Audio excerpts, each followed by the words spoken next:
Okay. Alright. I'm gonna check. Am I adequate for this video? I think so. Hi. I have no intro for this. I just came from a therapy appointment and I think I'm ready to talk now. For those of you who have been with our YouTube family for a long time now, you probably know what this video is going to be. If you're new here, a little introduction. My name is Karuna Satori ASMR, also known as Sarah. An ASMR artist from Johnstown, Pennsylvania, and I've been through a lot the past 2 years, and I'm going to finally talk about that with you today. For those of you who have clicked this on my main channel and think to yourselves, why are you not posting this on your side channel? Because I do have a side channel. It's called Karuna Satori Basic, and I will explain further where the rest of the series of this is going to go. But I just want to get out what's happened because it's been a rough 2 years. So if you are new here and you'd like to hear a little bit about that, you should probably watch some of my ASMR first, and then you'll probably understand. But for those of you who have been with, I mean, everybody's welcome, of course, but for those of you who have been with me, all of you, grab a snack, because this is going to be a long one. So I'm going to try my best. The only edits in this video I'm going to make for the most part is if I pause to gather my thoughts, and if I need to insert a video, which you're going to see. So we can continue on with this. There is a trigger warning. Funny enough, the last video that I posted on our channel got flagged and restricted and demonetized because the sponsor was, I wouldn't say it's an adult, it's an adult sponsor. For a little, I'm not even going to say it because I'll probably get demonetized, but I think the subjects in today's video are going to be a lot worse than a sponsor. So with that being said, this is going to be a very long one. My kids are going to be home from school here in a half hour, but they are aware that I'm going to be doing this video. My daughter recently had her hernia repair surgery, so mom's been on call for 24/7. Mom's taking a break right now, okay? So where to begin? That's my intro for those who are new. For those who are old family, welcome back. Why don't we start with those who are familiar with my mother? In January of 2021, everything was going fine. 2020, the pandemic rolled around. It was a difficult time for everybody. I got myself involved in some drama during the BLM movements because I called out a YouTube creator, which I genuinely wish with all of my person that would have been the only problem in my life moving forward. Please, dear God. That was about the biggest problem of the pandemic that I had. I had money in my bank account and happiness, and my family was flourishing and everything was great. But for those of you who know my story and knew my mother had abused me my entire life. She physically abused me, but that was the least of my problems. Again, I think I did make a trigger warning. If not, trigger warning. Put my hands up so I can put an edit here or a picture that's like trigger warning. Lots of talk of unaliving, self-harm, things like that, a lot of it. So you can cut off now. And my cat is meowing, so I'm going to go ahead and let him in. I'll be right back. Okay, Munchkin is in the room. If you hear his meows or him coughing, he has a pretty bad upper respiratory infection right now that we think is asthma.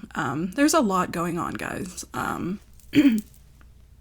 Back to where I was, my mother, for those of you who don't know or who do know my story, my mother was a extremely physically and mentally abusive woman from the time I was younger all the way up until her death, and this is where we're going to start.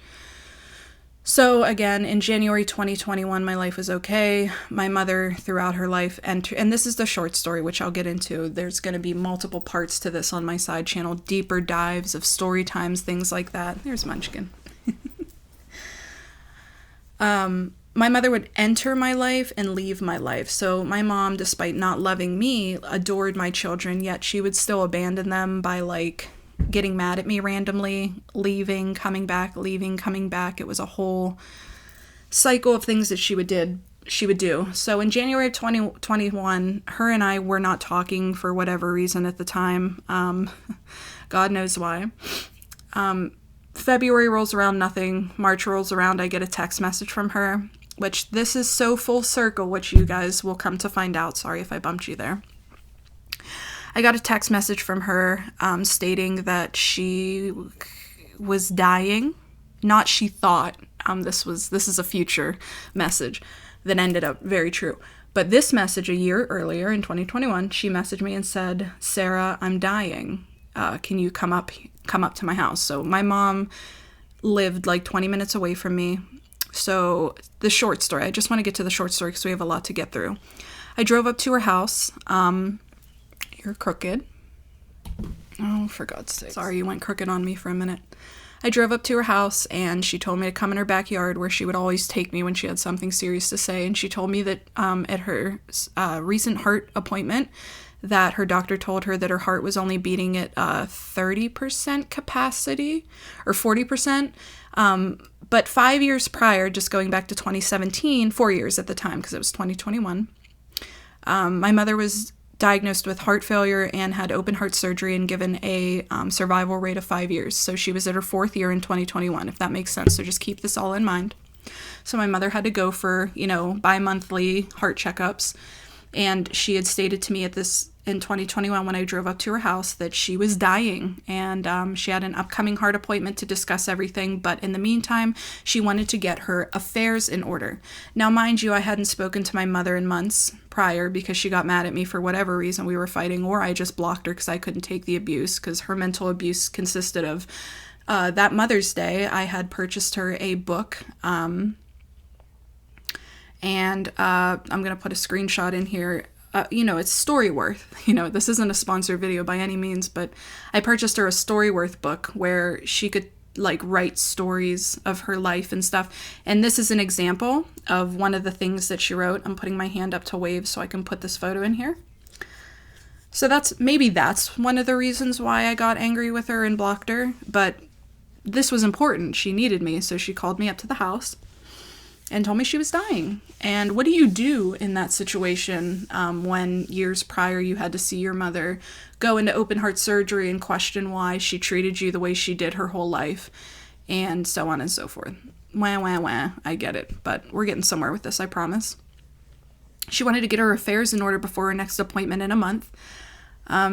So for a month, like clockwork, every day, "Sarah, can you come up here? I'm scared. I don't feel good. Sarah, can you come up here and take care of me? Sarah, can you come up here and go to the lawyer's office with me so we can transfer the house in your name? Sarah, can you come up here so we can change the will?" I want to tell you that my mother has changed her will 5 times. Once in my name, once in neither mine or my brother's name, once in my brother's name, back into my name, which was when she took me up to the attorney's office. And then we'll get to the last part. And this is the shortest summary I've got for you all. But again, this all goes somewhere. Just hang on with me for a long time here. For 2 months, like clockwork, my mother discussed her death that was upcoming. She did not feel good. She had edema in her ankles, which is like accumulating fluid. She did have heart failure. That was not a denial. That was not something that wasn't real. It was very real. Her heart wasn't pumping at capacity. She's on medication, had to check her blood sugar every day. She had lupus, and then we'll get to it. Turns out she had a bunch of other things later on, but so 2 months go by, and every single freaking day I am vibrating at a different spectrum or whatever, because I am horrified that my mother, who abused me her entire life, was about to die, and the only thing that she seems to be doing is talking about her death and talking about what's going to happen and how she can, get everything in my name so I can sell the house and do all this stuff. And the only thing that I wanted to talk about was, why did you do what you did to me? And, so on and so forth. So I was so stressed. In fact, here is a picture of me at Denny's a week before my mother's appointment. I was a wreck. Just a wreck. Just my husband took that photo of me, and he was like, "You need to get some rest. You need to feel good. You need to do this." And I couldn't. My mom was about to die. What am I supposed to do? I mean, that's what she told me, right? So the week up comes to her appointment. I'm not sleeping. I have severe anxiety. And this anxiety is stemming out of nowhere. I have never felt this type of anxiety before. And again, this all goes somewhere. Severe, crippling fear of what's coming. But I had no idea. Like I said, I wish that the most drama I had was with that creator. Her appointment comes, and she brings me to it. She wanted me there to talk with the doctor. And the doctor comes in. My mom's holding my hand like really tight, and we're like, oh God, what are they gonna say? And the doctor enters the room, and he's looking over. He's like, yep. This is fine. This is fine. Sorry about my accent. I don't have a good accent for anything other than my ridiculous, stupid one. This is fine. This is fine. And I'm like, excuse me, what? And my mom can't hear. My mom was partially deaf. Like, literally, I had to talk for her. That's another reason why she took me. I was her ears. She always used to say to doctors and nurses and every staff, like, my daughter, this is my daughter. She's my ears. Even though she used to fucking slap me in the ear and I'd bleed and stuff like that. Literally, the doctor says that she's fine. And I'm like, so what's with the heart failure? He's like, her heart failure has never looked better. She is in great condition. And I am shook. And my mom's just looking around like, and when my mother doesn't get her way, like instantly she snaps. She's like, what, Sarah? Anybody you have ever, in my personal life, if you have ever known me, you have a story about my mother calling me Sarah when she was angry. I mean, when I first started dating my husband, I was friends with exes and friends with friends, and he met all of those people, and they all told him a story about my mother before he met her, and now he has all his own stories. So that's what she would do. She'd like smack me on the arm and be like, what'd he say, Sarah? Like, if she didn't get her way. So I was like, Mother, you're not dying. And she's like, what do you mean I'm not dying? That's what they said on the phone, that my heart was beating at 20% capacity or 30 or something or other. And I am so, in that moment, like, shook, because for the past 2 months or month or whatever, I am vibrating. Now, mind you, this was in 2021, so if I'm not getting my timelines right, I don't care. Because we are here now, and it is just all, like, just, hold on, let me see what that car is. Okay, good. I don't care. I care, but I don't. And that's why I'm here today, because I never thought, just pause, I never thought I'd be making this video, because I have reclused so far into myself in my life that I have stopped caring. I have genuinely stopped caring about telling my story to people, because I stopped caring. It's just insane. It's insane. So for a month or two, I was just vibrating in a different dimension, thinking my mother's going to die, going to attorneys' offices, sending in mail, shutting down bank cards, like transferring things into my name and doing all kinds of things, worrying about how we're going to sell the car, like listening to my mother cry and scream and how I'm going to take care of her when her heart starts to get worse. And what's going to happen? Am I going to take her home with me? She's going to live with me? What happens if she's alone? I need to come up to her house at 12 a.m. and like take care of her and hold her and all this stuff. For 2 months almost, like, I am vibrating, and then I'm sitting here and I have a man looking at me in the face, like actually looking at my chest, like yeah, she's fine. And I'm just like, okay. Now this was when I had a chest, because we haven't even gotten to that point yet, fam. Like, hang on. What do they call you guys nowadays? Besties? Okay, bestie. But there's this two beautiful creators I follow who say that, and it's like the sweetest thing. My mother was like, what do you mean I'm not dying? So she's like, oh, literally, this is how she would be whenever serious situations would happen, and I'm the traumatized one. Like, after beating the shit out of me, spitting in my face, killing my hamster, things like that. I've given you guys a trigger warning. Like, it gets so bad. She just looks over at me and she's like, oh, I guess I'm in good shape then. That's great. Yeah, good. Yeah, haha, like, woo. And we leave, and my mother and I go out to the car, and I had my car and she had hers, and she's like, that's really good. I didn't know. Like, literally, I'm in a fever dream, whatever, like, just on the way out. It's like I'm on a cloud. I have no idea what's happening in this moment, other than I'm driving myself to the emergency room. And that's what I did. I said, bye, Mom. And then I got into the car. Oh, sorry, you guys don't want to see that, because I've gained a little bit of weight since my thyroidectomy, which I'll get into because we have a lot to discuss. Again, we don't even have the time. My kids are going to be home soon, but like I said, they know. I got into that car. Oh, you're falling. So for 2 months again, thought my mother was dying. Recap. I got into my car and I drove my little butt to the emergency room. And you know why I did that?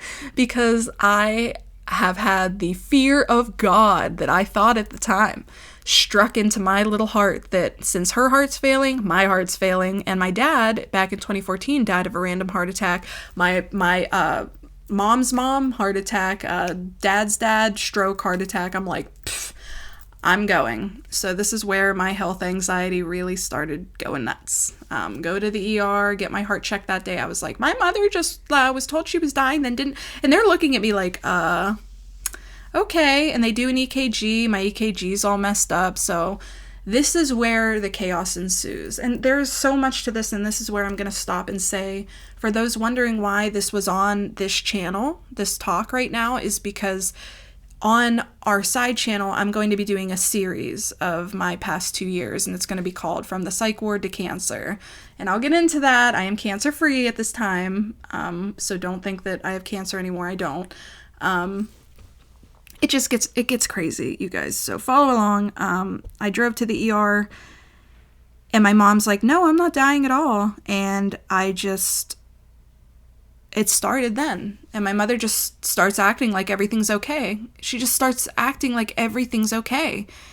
And I have to go and, put things back in her name. And I have to go and file all this stuff. And I have to go and, I'm not called for anymore. I'm not called for to come up to take care of her anymore because she doesn't need me now that she's not dying anymore.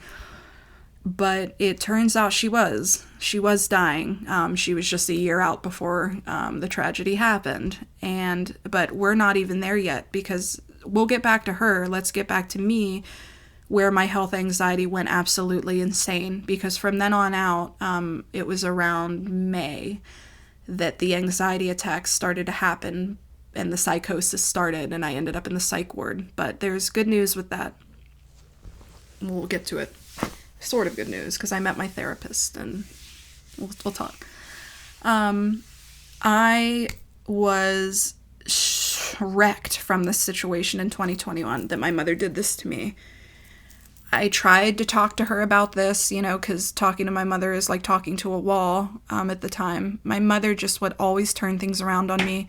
Like I said, she would either literally spit in my face or like mentally spit in my face. And at this point, she might as well have just spit in my face. That would have been much better than how she treated me anytime. Because I was only needed when she needed me for things, for money. And I never had money in the past, so she never paid attention to me other than to degrade me. And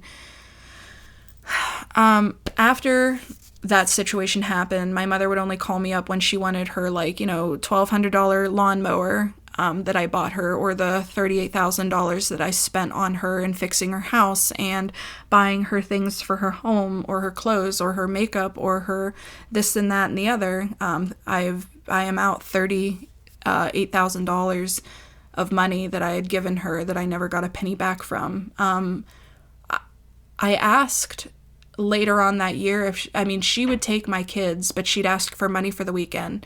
And this is just like Friday and Saturday. She'd ask for $800 or $700 in babysitting bills and things like that.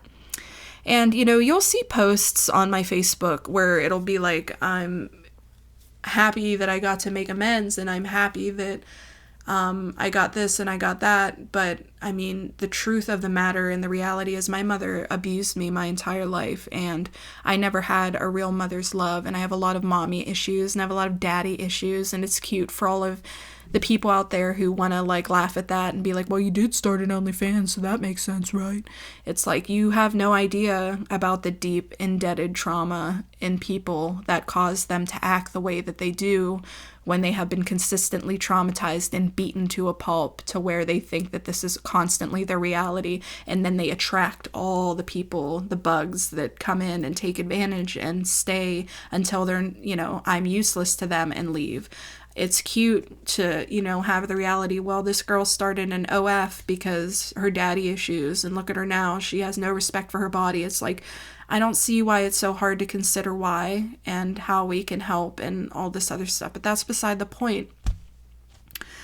I was a wreck after that situation, and I'm not even below the tip of the iceberg to start to discuss that. So that's what I was saying about my side channel and the series, which I will include at the end here. I'm going to have a series once or twice a week with a story time for each situation, including all this. So I don't know, May rolls around and the panic attacks start. The first one was when I was on the way to Dunkin' after dropping my kids off in the morning. Never in my life have I had a panic attack this bad. It was odd, but it goes somewhere. I'm having this panic attack in the morning at like 6:30 in the morning. I just walk out and I just got scared. And my heart just starts like boo, boo, boo, boo, boo, boo, boo, boo. Like I have no idea what's going on. I am inconsolable, uncontrollable, like thinking I have to fight or flight, run somewhere. I had to run somewhere. I don't know where. And it lasted for about like 20-30 seconds to where I was like, okay, I'm back to normal. A little jittery right now. This jitteriness I've never felt before, and it turns out, that I get in the car to take my kids to school, and we're at the red light, and I was going to go to Dunkin' first because it was like 8, something, and they needed to go to school. I don't know what he's doing, if he wants out or not. I can't explain every one because it's just going to take so long. So I have to get to the points here, which is very difficult for me. So just bear with me here. My first panic attack, when that happened again, I was on the way to take them to school, and I just at the red light, like freaked out again. It happened twice within 15-20 minutes.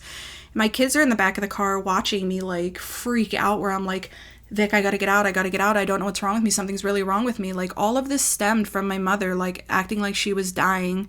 But it turns out she was. Like, there's so much to say. And that's when the panic started, was May. And this panic didn't stop. Like, every other day, I'd start getting these horrifying, like, debilitating panic attacks that I have never had in my whole life. Nothing compared to these panic attacks. And with that came this uncontrollable feeling that would not leave my body, that ended up into a psychosis, where it ended up that I would check myself into the psych ward. I started having all of these problems that year after my mother did what she did. I thought that I ended up in a psychosis genuinely, but what happened was my back was already hurting that year. I was like, well, what if I have cancer in my back? I end up going to get an MRI, and I get a call from the doctor the next day. Or 2 days later, something, when the report comes back, and it turns out it is just, I have degenerative disc disease. I have scoliosis and stenosis of the spine. I have bulging discs. I have degenerative disc disease. Did I say that in the beginning? Yeah, I think so. I have like 6 different things. Let me see. I'm going to put my hand up here to try to put a screenshot of the report so you guys can read it yourself. I have a screenshot somewhere. All this stuff is wrong with me. So I'm starting to lose my mind, like genuinely lose my mind. And we're in like June. And the panic attacks started getting so bad. So bad. I don't know where to begin with what happened here. So let me get into the story of how this took place. The panic attacks started getting so bad and started to turn into a constant panic attack. Like, there's an ASMR creator out there who really helped me on the day that I checked myself into the psych ward because I was about to leave. I started, after this whole back thing, I left it alone for a while, but the first thing that they recommended was to try SI joint injections. So with my panic attacks, I had the SI joint injection appointment coming up. So follow me with this, please, with the timeline. It might be a little off. Because of the panic attacks happening so frequently, it ended up to where my heart was just in a constant state of like rapid, like 120, 130. If somebody ever tells you that a person can't live with their heart rate constantly resting or whatever for like weeks with their heart rate like 120, 130, they're lying. They are lying. I had that happen. This is what happened on the week leading up to the psych. And there's a reason why this happened. Not just my mother, believe it or not. I had an appointment coming up for an SI joint injection, and I was horrified. I was so scared for this day to happen. I started going to the ER because I thought something was really wrong, because now the panic attacks were happening constantly, just constantly. I was in a state of panic constantly. I was stuck, and this has to do with my psychosis and everything. I was checking myself into the ER every day. I think I went to the ER 8 times in 3 days, or like 4 days. What would happen was my heart was like just constantly racing, and this was right before my SI appointment. And I was like, oh my God, is my back, is my heart, is my this, is my that, is something's really wrong. And I'd go to the ER, they'd send me home. I'd go to the ER again. They were like, something's wrong with her. Here's a Vistarol, which is literally just Benadryl, like a big dose of Benadryl, because I'm a recovering addict, so they wouldn't give me anything.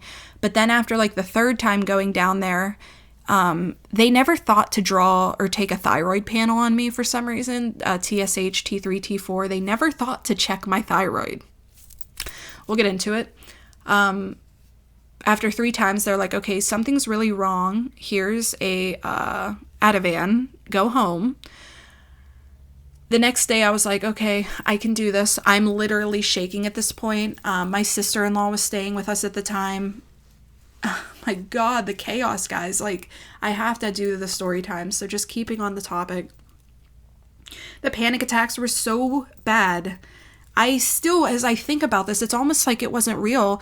I like went into like pre-dementia where I'd be sitting here shaking and I wouldn't recognize that I was in my own room. And my husband didn't know what to do. My sister-in-law, sure, she only came for the summer to relax. And here she is watching me like, keep the kids away from her, keep everybody away from her. Like, something's really wrong with her. She's going to snap out of it, right? I didn't snap out of it. I didn't. It got worse. So it was to the point, it was 2 days before my SI joint injection appointment. I woke up the morning after the 3rd ER visit, and Vic was like, we're going to try to have a good day. Why don't you try to get on your bike and we'll try to drive around. We drove up to where we usually drive, which is a little city where I used to live outside of Johnstown. And I made it up the hill. I made it about 5 miles on my bike to where the panic started again. The panic started it stopped from the moment I left my house till like 5 miles down on my own bike, where I was in a state of like frozenness, like where I just wasn't real. I was like I was like I wasn't part of myself anymore. This is like where I was really starting to go in psychosis. I made it 5 miles to where Vic had to pull over, like drag me on the back of his bike, and he's like, we're just going to keep going with the day. You're fine. You don't need to go to the hospital. You are fine. Everything's going to be okay. He drove me up to Panera Bread, and I'll never forget, the only other time I have ever felt this feeling was at the postpartum depression I had with my son. And one time at Panera Bread again, where it was like I had this moment of doom. All I felt was doom, like just utter gloom and fear and this and that and the other. This timeline of my mother doing this to me, to just going straight into this insanity of symptoms and panic that were lasting for months, and only it just got worse and worse and worse, and it still hasn't peaked yet. I have so much to say, so much to tell you all, and I just feel like I'm explaining one story here, because he gets me to Panera Bread, and I am just in a state of I'm not real anymore. Like, I'm like, please take me to the hospital. I can't see straight. I can't exist. I'm staring at the salad he went and bought me. He like led me like a elderly dementia patient to a booth and brought me a salad, and I sat there staring at the salad in a state of panic. My heart was just constantly racing, but I was frozen. I was in a cold sweat. I couldn't do anything. In my head, in my mindset, because of what my mother did and my thyroid, turns out, I was thinking that my heart was going to stop at any moment and there was nothing I could do about it to prevent it. So any little thing, my daughter's voice, my son talking, somebody saying hi, I would freak out and have a panic attack. So he took me back to the ER. We're at ER visit number 4. They're like, we have no idea what's going on with her. Like, please stop using our resources. Oh my God, the medical trauma, like, I don't like saying that I'm a victim in any situation, but guys, I don't even want to talk about this because this is why I didn't want to talk about this, because of what happened was so severe that, like, I just don't want to be like, you know, somebody be like, oh, I'm sorry for you, and oh, that's crazy, or oh, you know, I don't want somebody to make fun of me and be like, oh, poor you, or this and that, because it's like, I have never went through something like this in my whole life, and this is we're still early 2021. Like, I'm gonna have to take a break from this video or continue it on our side channel. Anyway, it's what, the next day after they sent me home from the ER, and Vic's like, you need to stop going to the ER, Sarah, you need to stop. I got up that morning, it was the day before my SI joint injection appointment, and I drove without Vic knowing to a, not state, but a town over called Altoona, without him knowing, and went to their ER thinking that, oh, they're going to find out what's wrong with me. They're going to find out what's wrong with me, and nobody's watching or knows that I left, and they're going to wake up and not know that I'm there, and I'm just going to be in the ER. That was the day that I knew I was going to end it, because I was so scared of having it end, but I needed to do something to stop what was coming, which in my head was the end. I don't know. I was in a psychosis state, genuinely in psychosis. I really wish I would have ended up in the psych ward before that, like, to prevent all this, because I was not in a state to hurt anybody, but I really hurt myself, and I'll explain why. Very quick summary, I went to that ER. They ended up looking at my records and saw that I had gone to the emergency room. I gotta stretch my legs for this same reason, which was like, they wrote down uncontrollable anxiety or something. So they gave me, they wouldn't even give me Visceral. The doctor's like, are you drug seeking? What's going on with you? Like, he wouldn't even listen to me. He's like, I'm not even gonna run like a full metabolic panel, but if you go to the ER, they put an IV in you right away anyway, just in case, at least where I'm from. So they put this IV in my hand, funny enough, and I was so in like a mental state of frozen, heart racing. They're like, you just have some anxiety, you're just panicking, we don't know if you're going through withdrawal. Like, so he took a urine instead, and he was like, nothing's wrong with you, go. He's like, go. Like, he was pissed after looking at, and I can't believe, that's the summary of it. So I was sitting on the bed in my mental state. It wasn't even like 9 a.m. Like, the kids were just waking up at home, probably like, where's mom? And I was sitting in the bed. They put me out in the hallway because there were so many people. And I had the IV in my hand, and I was not in like a state. And I remember just like peeling the tape back, and I just pulled it out. I just ripped it out of my hand, and like, trigger warning, like, spraying from my hand. I'll never forget, like, just sitting there like frozen, like watching it like going all over the bed and stuff like that. And I think about it and like how alone I was at that moment, just like scared. Like, I didn't know what was going on in my life at all. Like, I somehow drove like in a panic state across town to another emergency room to be told there's nothing wrong with you, you like are using our resources, like, stop. And I'm not giving, and I begged him, I was like, can I at least have a Visceral? He's like, no, we're not giving you this at all. So I drove home, and I went to my room, and like, I pulled this out, and I just was letting it spray everywhere. And I thought in my head, I'm like, well, the doctor can come clean this up because he's not helping me. Like, that was just my mindset. I know I would never do something like that otherwise. So I hope you all understand. I'm not like that type of person who leaves food at a table and like, they can clean it up. It was just my mindset. And I drove home, and I got a call from Vic, like, where are you at? And I said that I was just driving around, but he knew something was very wrong, but he didn't know what to do. Meanwhile, there's so much to say. I'm getting anxiety right now, like, thinking about it. See, that's what I'm saying. I said the only edits I'm gonna make are if I stop talking, and I'm stopping talking. I'm sweating so bad. I'm gonna sit back up again. I drive home to the day before my SI joint injection appointment. And this is where that ASMR creator comes from, and I don't know if she'll ever want to be posted or not, but if so, I'll leave her credit. I was so scared of this appointment, and my mom didn't give a shit what was happening to me, genuinely. She wasn't even responding when I told her that I was scared. She always said that her heart failure and lupus was the most important thing, and nothing could possibly go wrong to me to hurt her, and blah, blah, yada, yada, yada. I went home that night, and I took all my clothes off. Like, I just went into my room and locked the door, which at the time was Vic and I's room, and Vic was sleeping on the couch because, like, I was inconsolable and, like, horrified. And I ripped all my clothes off and, like, laid down, and I stared at the wall, and I stared at the wall all night. I did not get an ounce of sleep. My SI injection was, like, 8 a.m. the next morning. I remember just the fear of that appointment. My heart was racing so bad. They almost didn't want to do it because they're like, she will not calm down.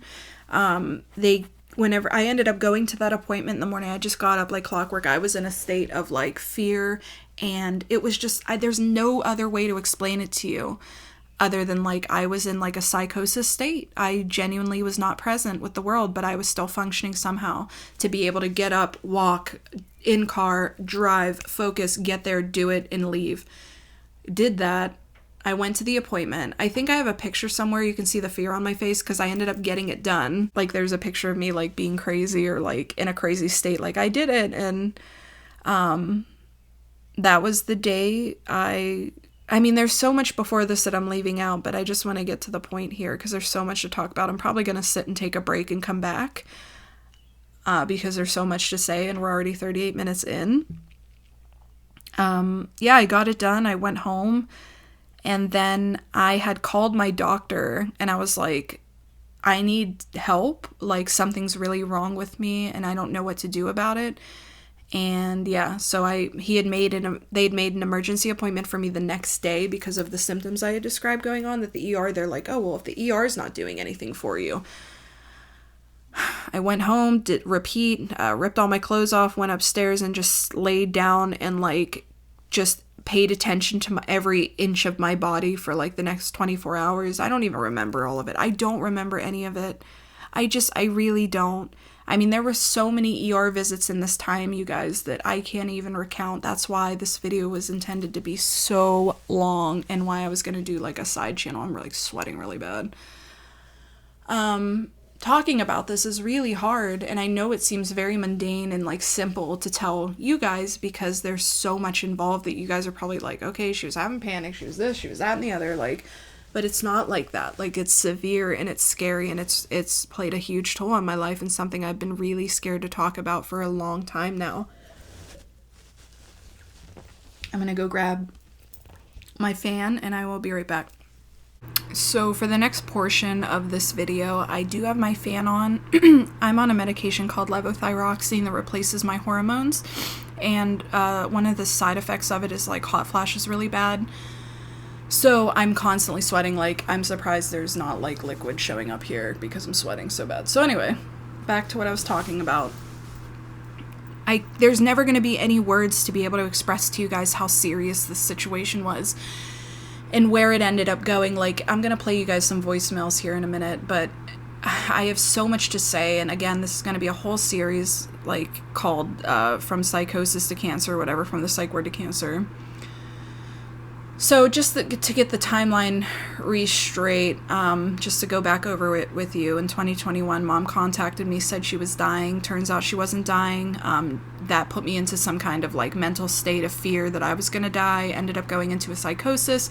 And here we are, checking myself into the ER 8 times, going to get shots in my back, and then really losing it because I had made an emergency appointment with a doctor the next day. They got me in with a new doctor. His name was Dr. Shelton. Dr. Quinn Shelton. if I could put a picture of him up here, which I will protect his privacy. I mean, I just said his name, but he is a public doctor. This man was probably one of the most understanding doctors I've ever met. He was just so relatable. He messaged me on my chart, which is, if you ever go to the hospital or a doctor, you can usually look at your test results or any messages from your doctor. He messaged me and said I could call him anytime that I felt like something bad was going to happen, because I was honest with him and told him, like, Doc, you need to do something for me. Like, can you give me some Xanax or something? And he's like, I don't think it's you need Xanax. He's like, I think you need, maybe therapy or just, like, to calm down, or, like, at least he didn't give me the whole spiel and, like, send me away. Like, he really tried to talk to me and understand me and care about me. So this was the day before the psych ward. That night, he saw how serious it was, and he sent me a message after. Actually, he called me, and he was like, Sarah, if you need anything, again, there's this massive wasp outside my window. He's like, if you need anything, go ahead and message me. And he's like, we'll help you. Like, we've got this. You're good. Like, just such an understanding, amazing doctor. And for the hospital I live by, I go to it's a learning hospital, so it's full of residents, like resident doctors, resident in-trainee nurses, like RNs, whatever. So it was just so refreshing to have somebody, but he didn't calm anything down. Like, this just made everything worse. And then comes the day of the psych ward. And again, this is a story time, so I'm just going to try to fly through this. The panic got so bad, the psychosis got so bad that I thought, well, if the ER is not going to help me, I need to go back to the doctor. I messaged Dr. Shelton late at night, like probably like 12:30 at night. And I said, I need to talk to you again. Can you schedule me in? Like, again, this timeline might be a little off. It might have been a day or two. I'm like, can you schedule me in? This isn't helping. And he wasn't getting my calls back. So I got a call from the receptionist. She's like, Dr. Shelton wanted you to know that we scheduled an appointment for you tomorrow. Like, be there. He's busy right now, but he will take you. Just be there. I was ready. I didn't tell Vic. I didn't tell Ashley, my stepsister. I told nobody. Or my sister-in-law. I told nobody. Nobody. I packed my things, which was my phone and a charger and I think a pair of pants. I wasn't thinking. I was pure fear, pure heart rate at like 120, 130. When I got the SI injections, the doc didn't want me to leave because he didn't know why my heart rate was so like crazy, so they did an EKG. That's all they did. And there were no changes, like no ST changes, no changes, like nothing. I go into this doctor appointment knowing what I was going to do. And I'm going to say this because now I've talked it out in therapy and they all know that I did this, but I was so scared of actually dying that I wanted to end everything. I really did. That morning I woke up and right before, because I went straight into going into the appointment, but that morning I asked my mother, who, little did she know, I just wanted to be like, you're the reason for all of this. Like, in the time that this happened, my birthday passed. I couldn't even have a birthday. I was, like, crying whenever Vic brought out the cake, like, frozen, just tears, like, scared to touch the flowers or, like, the gift that my sister-in-law made me. I was scared to, like, see my mother. I ran out on her whenever she took me to dinner one time. Like, the psychosis was real, guys. Like, I was in a state of being gone where I didn't even know where I was. So there's this. That morning I just begged my mom. I was like, can I come up? Can I come up there? I'm really scared. And she's like, yeah, you can come up. And she left a key. I always had a key to her house, always. And I went in and I remember just laying there and sitting there like, I need this appointment to get here. I need this appointment to get here. I need to go. And this ASM artist called me and talked to me on the phone and really helped in that hour or two. And my mom came out and checked on me. Some mothers love, right? Came out and checked on me. And she knew something was really wrong. She's like, what's the matter? She's like, what's the matter, Sarah? Like, in her anger. And I was just like, I couldn't talk at that point. Like, I was literally like, oh, the mailman's here. I was like frozen. So time for the appointment. Get my car, drive down. I have my phone and my charger and the little pair of pants. I don't know what the pants were for. If I shit myself, I don't know, because it felt like it. My heart was racing so much that I wasn't even going to the bathroom. I was retaining urine for some reason. Just craziness. I get to the doctor appointment and I go in, and instead of being like, hi, my name's Sarah, I'm here to check in, I'm like, I'm going to myself. And like this nurse on there, and she's like, one moment, and she gets up. I'm like spitting. I hope you saw it. I like get up, or she gets up and leaves. I'm sorry, I'm staring at the neighbors walking down. We have like snooty neighbors sometimes because we live in like a nice neighborhood where they all like stare because we don't belong here or something, which we pretty much don't. I am white trash. I go into this damn doctor's appointment and I say that, and she's like, 1 second, and she comes back, and I'm friends with all of these nurses now because like I go there every single week, and it's the same ones because I go there for therapy now, and like we all laugh, and I always get them gifts for like any occasion, like, you know, cards and gift cards, and like I love them and they are so sweet. But this one nurse took me back to her room and she like held my hand, and I'm like, I am hunched and my heart's like racing. She gets me into the room and she's like, honey, are you gonna be okay in here for a few minutes? And I was like, yes. I'm just like, I need to get to the psych ward. Like, that's all that was in I was in a psychosis state. Like, mind you, it had gotten to the point that like I wasn't talking right anymore. Like I just was running on instinct, running how to get to the hospital, running how to, I wasn't even eating. I lost 20 pounds, mind you. I was like 143 and I ended up like 117 or something. Like, it was crazy. And this happened over a period of like a month. Like, I wasn't eating. I wasn't drinking, nothing, retaining fluids, it was insanity. So running off no sleep for weeks on end, like, it was just crazy.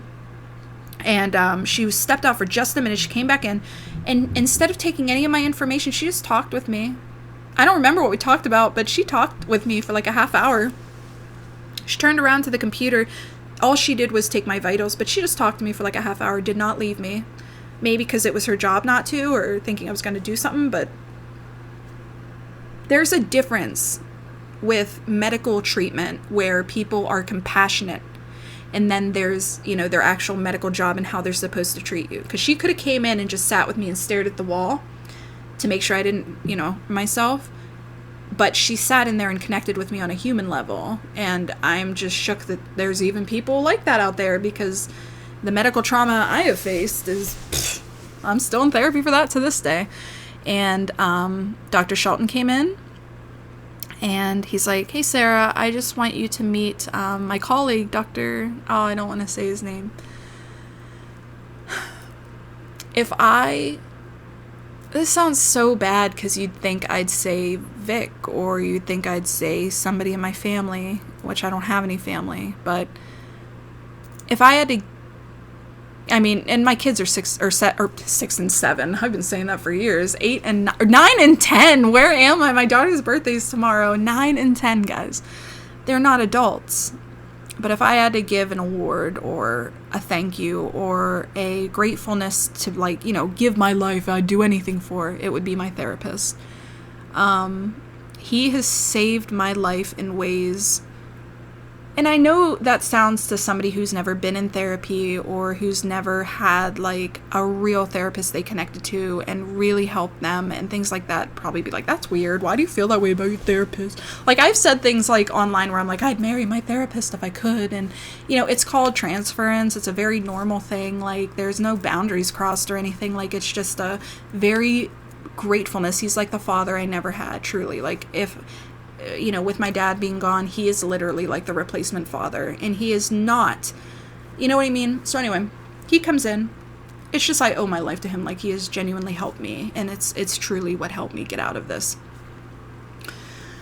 He came in, he's like, hi, Sarah. Like, everybody's treating me like I'm some child and everything like that. They're like, hi, Sarah, are you okay? Like, you know, we're gonna get you some help. And he sat with me, and I'm going to be honest, the first time I met the guy, I was like, this guy just will not let me talk, and I couldn't talk anyway, but, like, I can't understand a word he's saying, but he faced me with reality questions, like, why are you so scared to What happens if your heart stops? Like, what do you think you're going to do? Like, how are you not just going to accept it? Like, it was reality questions, and it really put into perspective, but I was still out of my mind.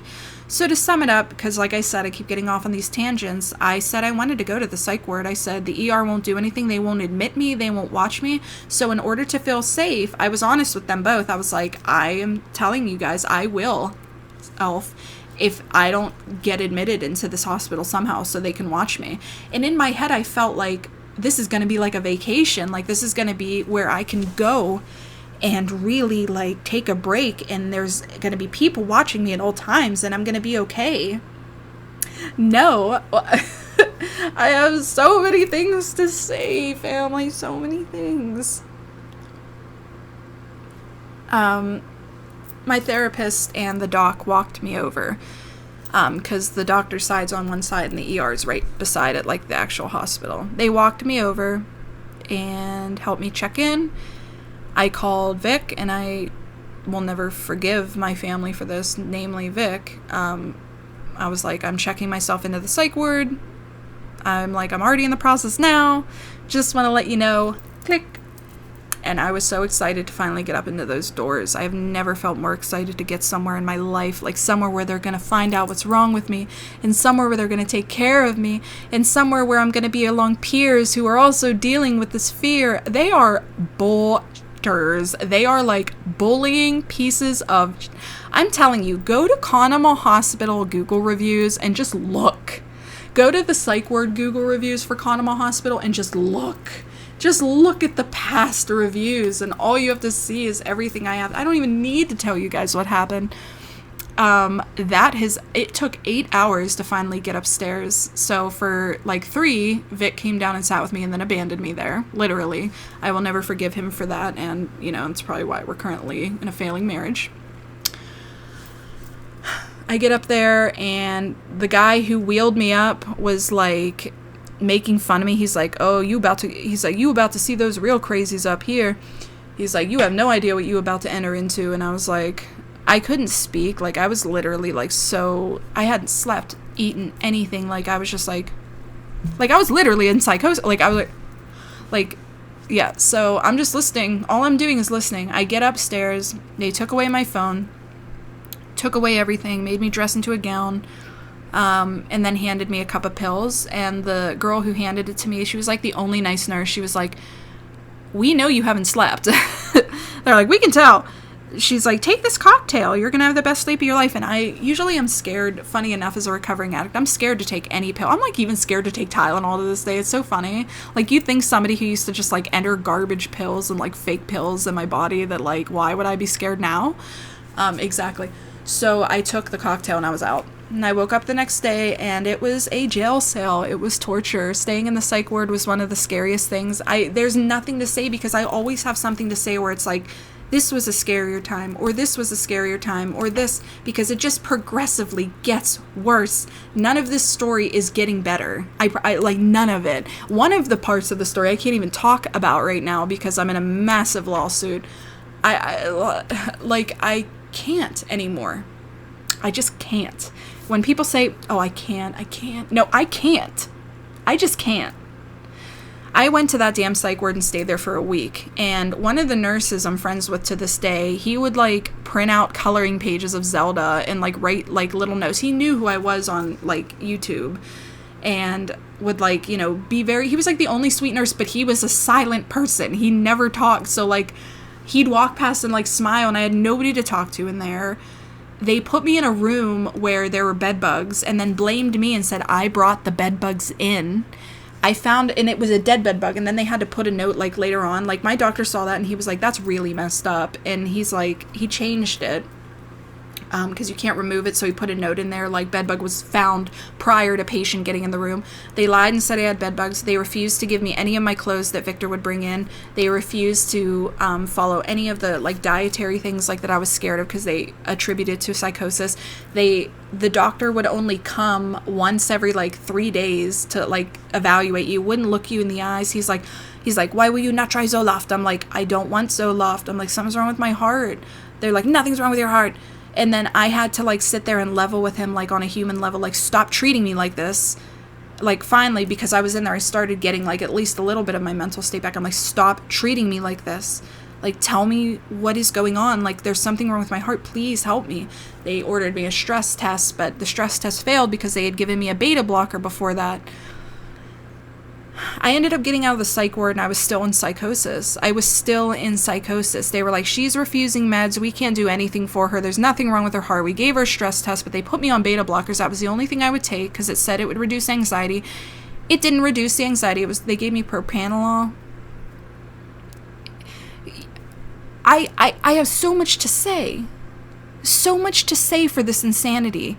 So much that I'll never be able to get my point across to you guys. I won't. Nobody except, like, maybe my therapist, because he would see me every week. The only person who came to visit me, like, a day after was my therapist, who wasn't even my therapist at the time. He was just the guy who came in to talk to me. He came in and sat with me for an hour, sat right next to me, and just talked to me on a human level, and was like,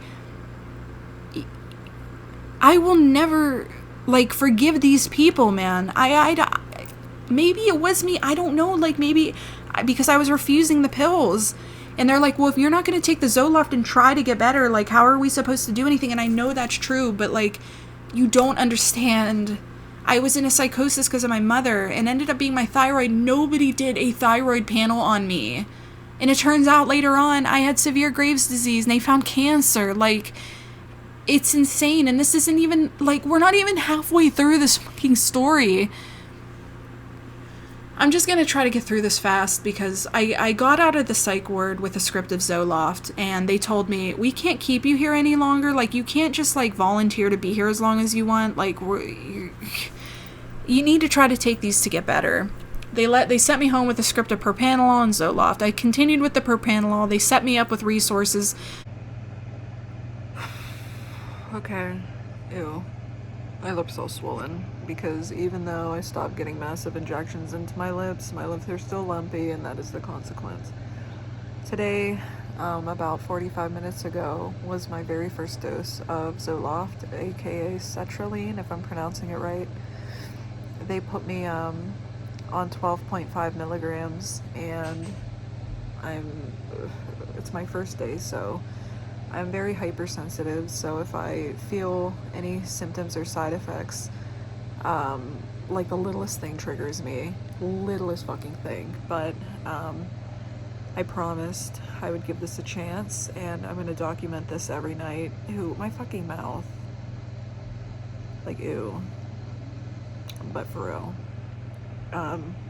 I suffer from very severe clinical depression that I've been hiding for years. Generalized anxiety disorder, constant panic disorder, and I'm tired of feeling this way, so this is the start of my SSRI journey, and I'm just really nervous, so wish me luck, family. Here it goes. I wanted to make this video for myself to watch this because I know that it's coming, and it's coming back. The anxiety and panic, it's coming from my stomach. And I'm trying to reiterate to myself in the video that it is my stomach messing with me, and it's messing with my body and making me feel nervous and anxious, and then that's going to turn into something else. And I'm here to tell myself that it will go away, and it might take some time, but you are okay, and it definitely will go away in time. So just take your time and relax. Everything is on track. You're getting there. You're going to make it. You're going to be fine. So just take your time and sit back and relax. And I promise it will go away. You will feel normal in the future. You relax and just let it pass. Because my therapist at the time told me to call him like a month later, and he'd get me in right away because his patient was leaving. I did. It's insane, guys. I'm going to cut this video here and just restart it. That way, like, this doesn't get lost for, like, not having enough space or something. So just give me 1 minute. Okay. I got out of the psych ward. I was still like in a state of dementia, genuinely. It was so bad, and it stayed the way that it stayed. The only thing was different is the propranolol slowed down my heart and set it at a normal rate. So I was like severely like out of my mind, but my heart rate was slowed down, so it did help me cope a little bit, I will say that. I started to not do anything. Like, you think that I would do... I mean, I was going crazy before, but this time I was like less crazy, but not doing anything. My sister-in-law was still there, so she tried her hardest to get me out of the house. We went to like a gay pride event, and I was horrified, like, not at the gay pride thing, but at the fact that like I was like seeing other people around me. Like, I was just horrified. It was a terrible experience. Meanwhile, they set me up, I'll never forget this, they set me up with counseling at a local resource until I could get into therapy. And it was a place called ACRP, and these counselors are trained to like deal with like, I know I say like a lot, guys, I'm really sorry, I'm just trying to cope. It was just terrible. They are not, this woman is doing her best to try to ask me questions for the intake, and I'll never forget, like, I was so scared and out of my mind that I couldn't answer her.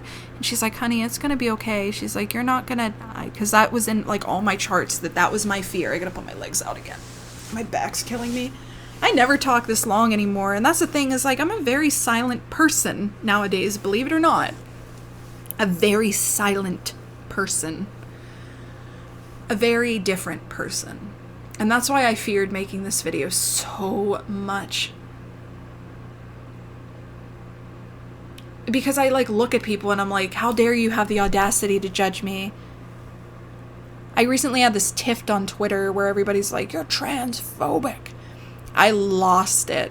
I was like, you motherfuckers, like, I felt like, what's his name in like Casino or like Goodfellas, that little short shit. He's like, what the is this like right now? And it's like me being called a transphobe because I like Harry Potter.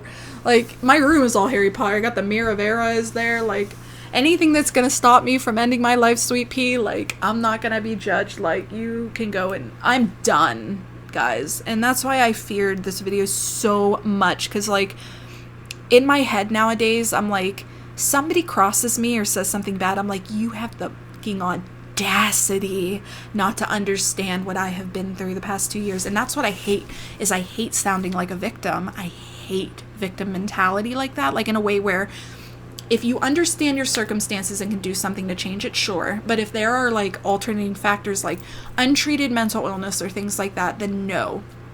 So back to the story to get to the summary so I can talk at the end. Eventually things did level out. October rolled around. I remember Skyward Sword came out, I think July or August of that year.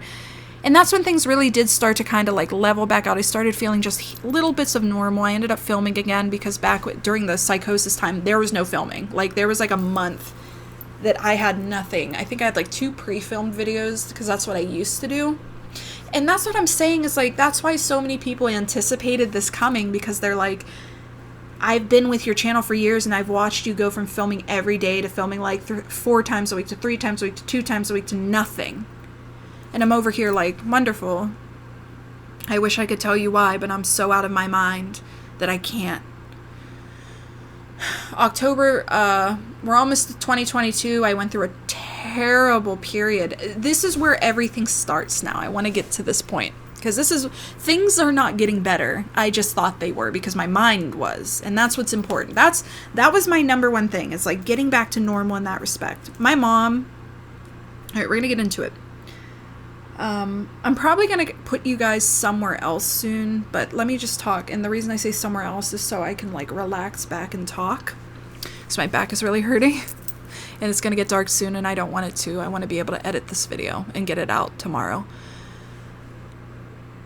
I went through a period, like, it seemed like every time something would get better, something exploded even worse. So, I started noticing all these symptoms. I'm going to put some of these little clips while I talk here. I'm going to put my hand up. I noticed that my eyes were like doing this weird thing. And whenever I would go to get Botox, my head would swell. like in really big bulges. I used to do these tests thinking I was crazy, where I'd like make my eyes look, because one of my eyes seemed swollen, and all of these symptoms started happening out of nowhere. It was the craziest thing. So here I am still thinking I'm crazy, and I come across Isabel, Jesus Christ, in my head right now. I cannot think of this artist who has been Isabella, just a wonderful creator. She's an amazing ASMR creator. I'm going to end up posting it and feeling like a jackass after this video, because I'm just so clustered right now. She was amazing, and she had posted a video about breast implant illness. Now, mind you, I have still had my breast implants since 2020. They never went anywhere. They were still hanging there, and I regret getting those things out. Like, this is what I'm saying. So much trauma for no reason. Guys, it just gets so much worse. So much. I might take a break and come back and film, because it's so much. But let me just get to the point. Till we get to the surgery, because you guys might have remembered that video. I literally saw that video. I will never forget it. Like, just after weeks after, like, you know, my teeth started failing me out of nowhere. I was like, I mean, my teeth are bad, but they're not that bad. I'm like, you know, I have my bridge and my partial, but like I have all of my other teeth. Like, you know what I mean? I'm like, somebody save these things. But all these symptoms, started arising in like October of 2021. My forehead was blowing up, my this, my that, and I saw Isabel's video, and I remember sitting outside like with brain fog and all this other stuff, and it felt like something clicked inside me. All of these symptoms, women who were getting, and trans women who were getting top surgeries and breast implants and everything like that, same thing, were having all these symptoms and this sickness and, you know, craziness and random anxiety and panic attacks. And it felt like the world had just opened up and the heavens came, and, you know, the breast implant god was like, Sarah, get your implants out. What? I listened. I saw her video, and she said she feels better, and I think that's amazing, and I genuinely think that I had some kind of reaction, and this is what gave me cancer. I don't know. Literally, I started doing all this research. I went from like crazy, because I was still progressively getting better, but with all these new symptoms. So my mental state still came back, but I was still sick. So I started doing all these symptoms on breast implant illness, joined all these groups, and it genuinely felt like I truly was sick from my implants.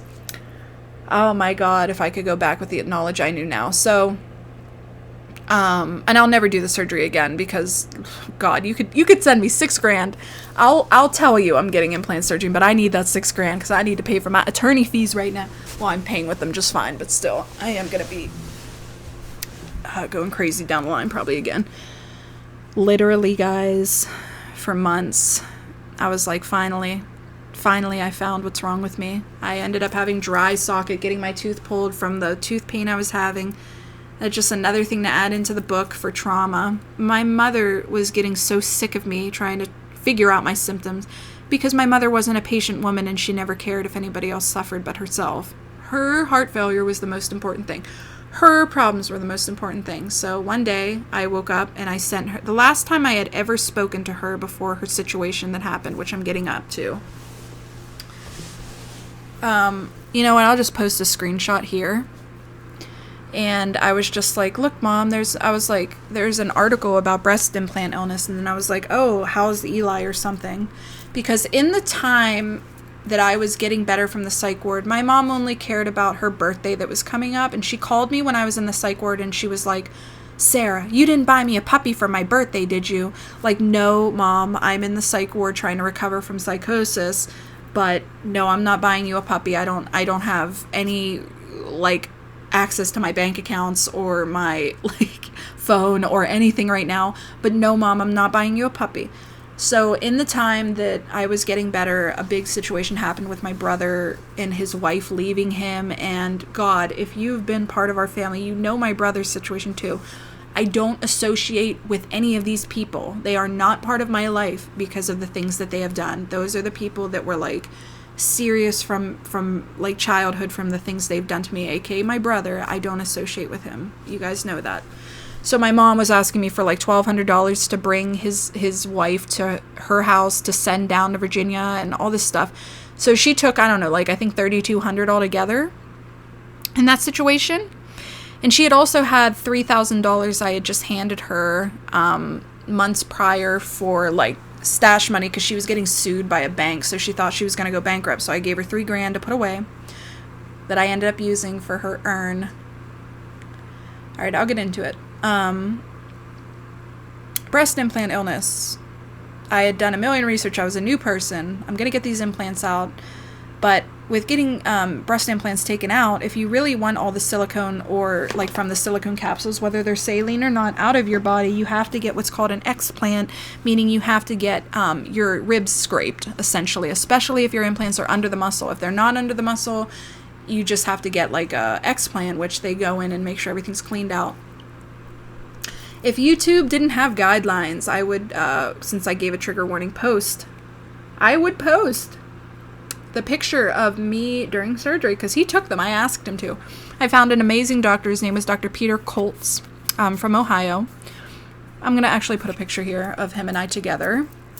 Me, my hand, waving for edits. That was me after my surgery.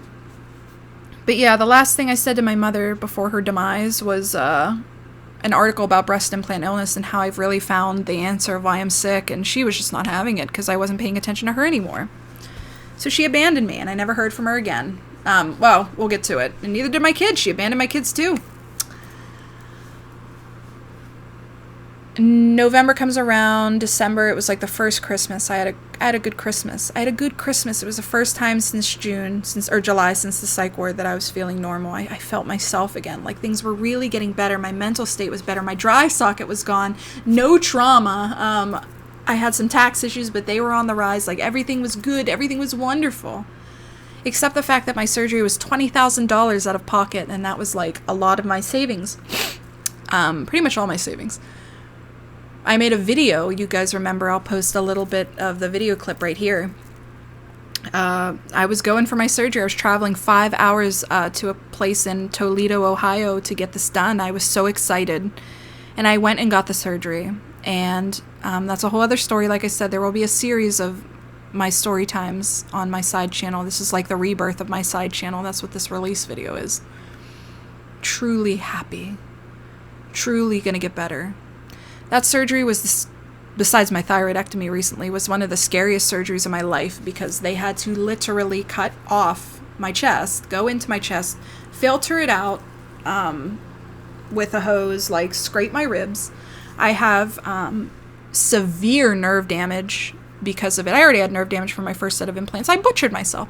I mean, that's as easy as that. I know that, like I said earlier, like, oh, the audacity of some people not understanding why some women create OF because of their daddy issues. It's like, one thing I will take responsibility of is I butchered the shit out of my body. I have ruined my body.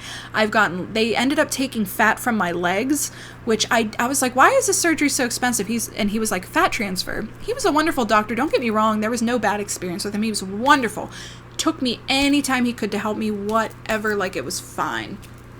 But I wish he would have explained a little bit more of what he was going to do, because I didn't know he was doing like lipo. He said they were only going to take a little bit of fat from the inner of my thighs. I woke up, oh God, you guys, I have the photo posted on Twitter still to this day if you ever want to see it.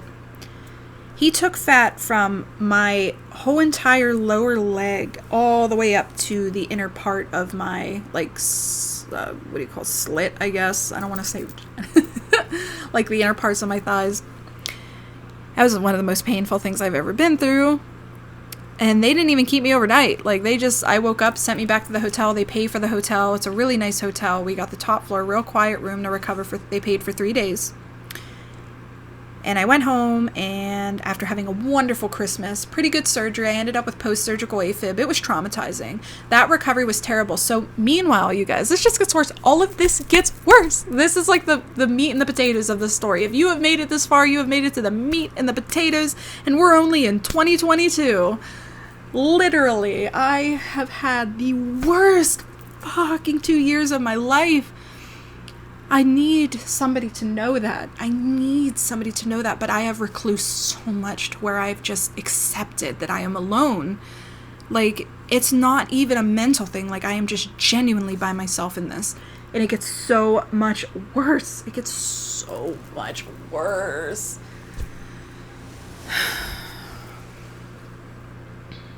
Again, this is like the shortest story I can give you guys. There has been so much happening.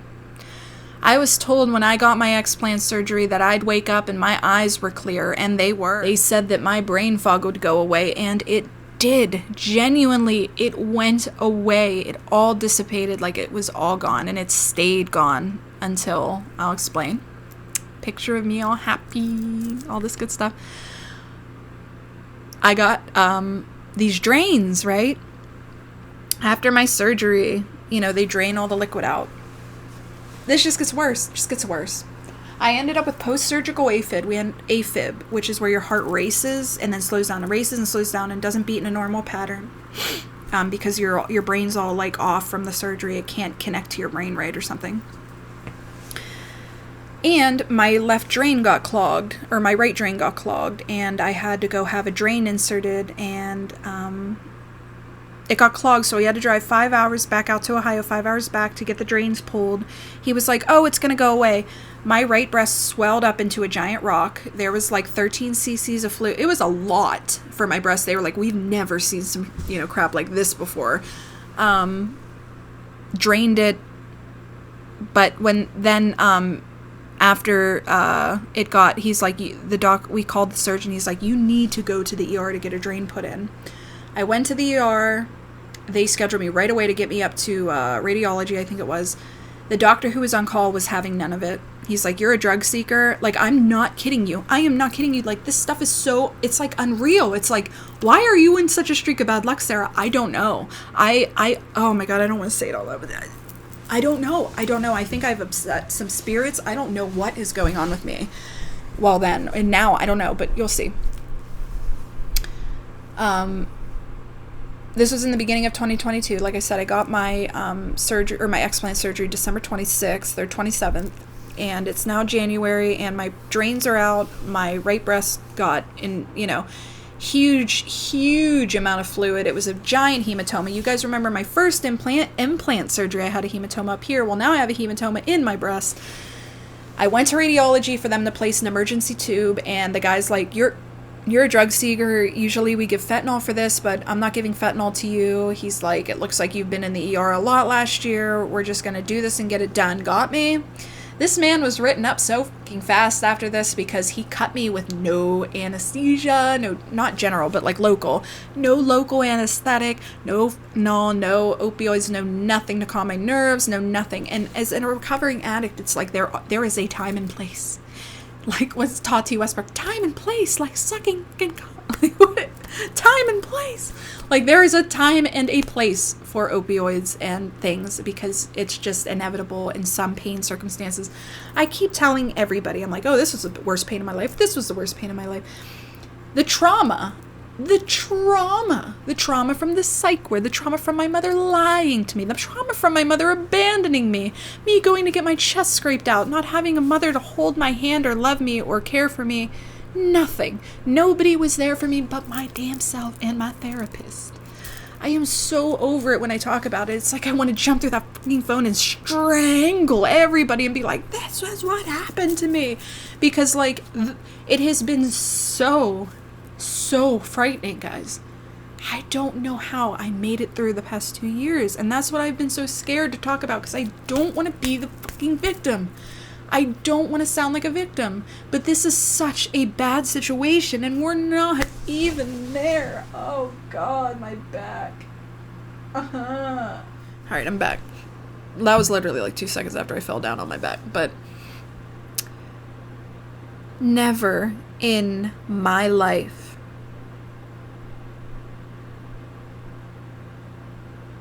I got this drain placed. The tube was too small.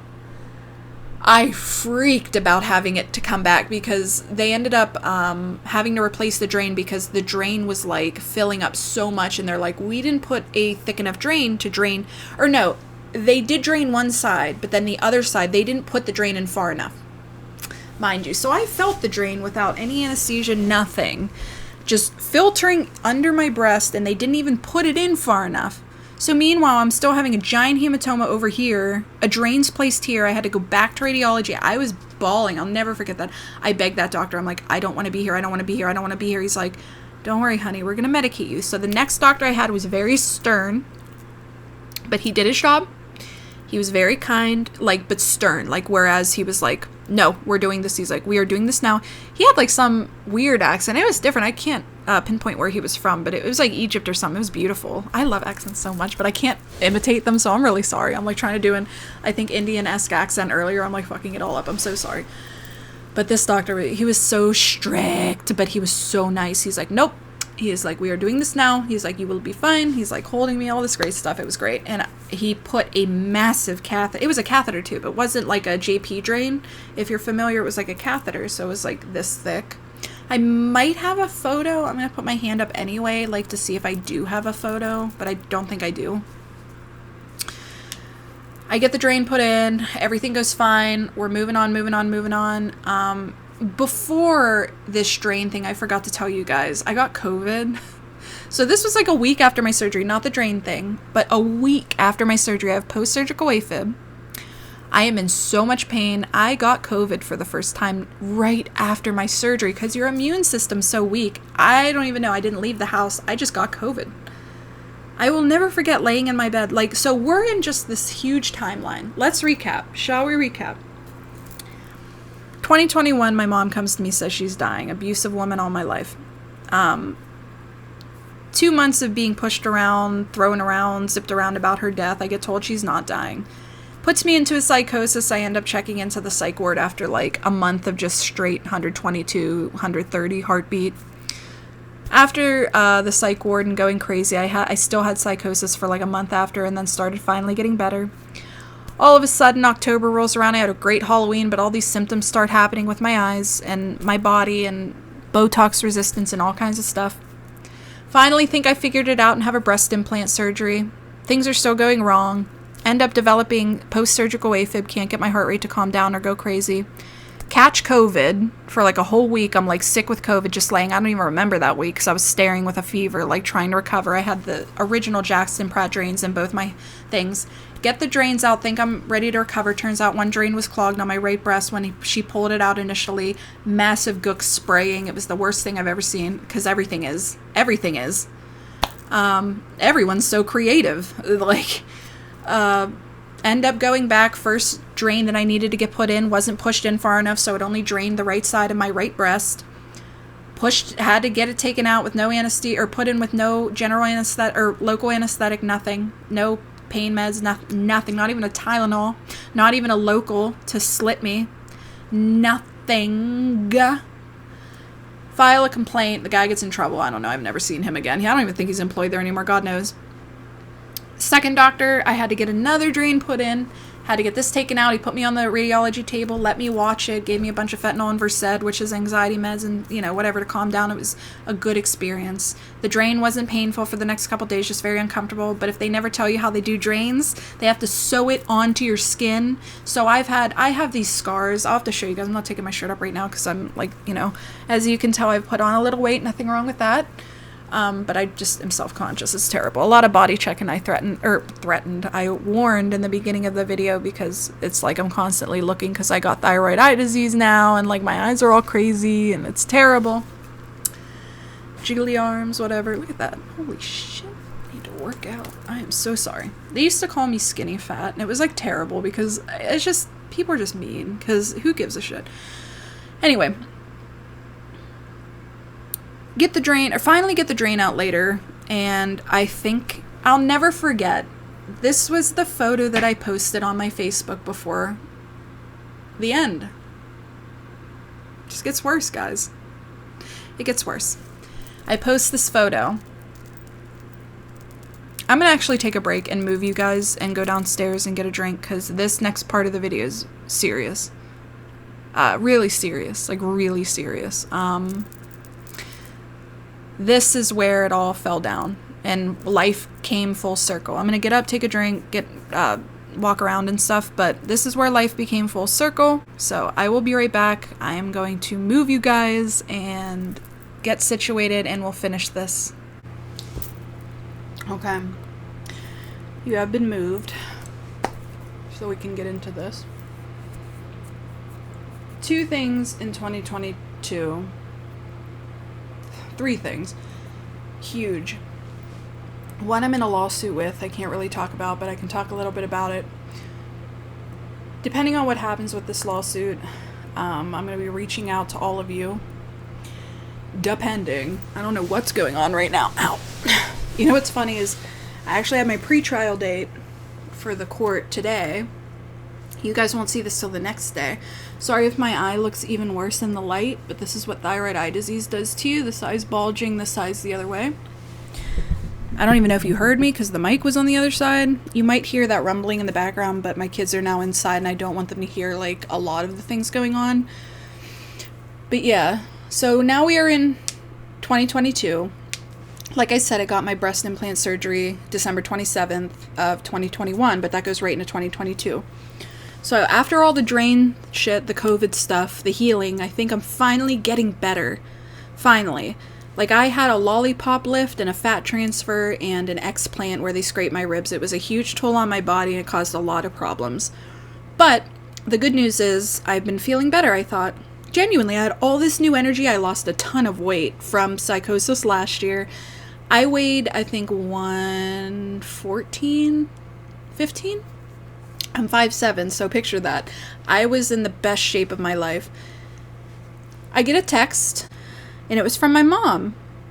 And what do you think that text said, everybody? Because I said life goes full circle. I think I'm dying. I haven't talked to my mom since the last screenshot I posted. I got a text from my mom, and like I said, she said, I'm going to put you over here, this mic. She said, I think I'm dying. And this came at night, I think. I haven't edited this video yet, so you're going to see what time it actually came. It was at night. It was, I think, at like 9 or 8. And instead of saying anything back, I think, because like I said, where were you when I was like this? And I sent a picture of my open chest wall. Because I got those pictures from him. He was like really cool and took a bunch of pictures of my open chest. It's very gory, very, very sick type, stuff. Sorry, I just ate a bunch of crunch. You're probably like, wow, you're talking about your mom's death all like this? And it is traumatizing. And this is the topic we're actually talking about in therapy and why I chose to make this video today. Because I felt a little strong to be able to talk about it. They say losing a parent's so hard. You know, I lost my dad randomly, who I loved. But losing my mother... Let's just get to the story here, because I can do a very quick summary of this, because I've told this over and over that it has since become a story. I got the text. I didn't answer right away. Well, I did answer right away. I said, where were you whenever this? And she's like, never mind, sorry. And I didn't answer back. And I sat on those steps. I'll never forget it that night. After feeling so good, thinking it was time. I was getting better now. And I was like, Vic, what do I do? Do I go up to her house? Do I try to call her? He's like, that's up to you, but you know what happened last time that she did this. I ended up in the psych ward, so I didn't say anything. The next morning, I went to get to Dunkin'. It was like 7:30 or 8 a.m. Same thing I do every morning. I'll never forget this. I got my Dunkin', I was on the way back, and I felt sick. My stomach felt sick. It wasn't like a hungry. It was like a something's wrong type sick. And so I went and called her.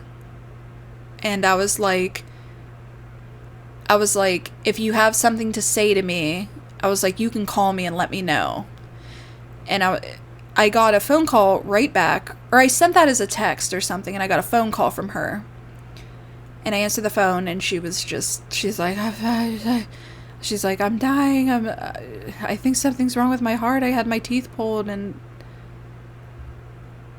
you know, my mom always used to say, like, she wanted to die with dignity, and she wanted to, you know, when she had her open heart surgery in 2017, she, like, wouldn't let them take her dentures out, and it's funny in hindsight, because it's like, that's just how my mom was in certain things, and there were things I loved about my mom and thought were really interesting, but I knew something was wrong. Something was really wrong this time. And I remember I had the bag in my hand going to get the donut, like, on the phone, and I dropped it, and I told her, I'm like, I will be right there, stay there. And I was 20 minutes away, and she's like, I was like, okay, please get here now. Because I had to get her to the hospital, and I got there. I drove to that house probably in 5 minutes. God. I got there, got my mom. I walked in, she was on the floor. I've never seen my mom that sick. There are photos and voice messages. I have 3 days of voice messages from my mom in her time in the hospital. But here, just getting to the point. Because like I said, I've learned to tell this as a story so I don't get too emotional. I got her in the car. Hadn't seen her in months. Didn't even give a shit. Wasn't there for my surgery, but I got her in the car. I picked her up and I got her in the car. I got her in. And I drove straight down to Conemaugh in the emergency room. The same place that they took me 8 times or 7 times last year. The year before. So they knew who I was when I walked in. And you can tell that they were like, oh God, it's somebody else this time. My mom was sick, and I freaked out. Nobody was coming to triage, and I started screaming. I was like, this isn't an anxiety issue. I'm like, my mother's having a heart attack. Something's wrong with her heart. And they did the EKG on her. They came in. My mom was so sick she couldn't lift up her arms. And she's like, what? They're like, what happened to you? And I had to be her ear. She's like, therapy my ear. She was slurring. And I was like, my mother said that she had her teeth pulled and they prescribed her a bunch of antibiotics and she thinks she took too much or something. Turns out they overdosed her on penicillin. Gave her 1,000 milligrams or something every day, 3 times a day. She died from those the antibiotics gave her a heart attack. I think Mastrini was, I'm not sure. I don't remember the dentist's name. But anyway, that's beside the point. That doesn't matter. They did the EKG, and the moment that EKG printed, that nurse ran. It's like those TikToks where they're like, you're about to meet a lot of people. I get real nervous. I've already, picked that off my finger in the past, 3 minutes.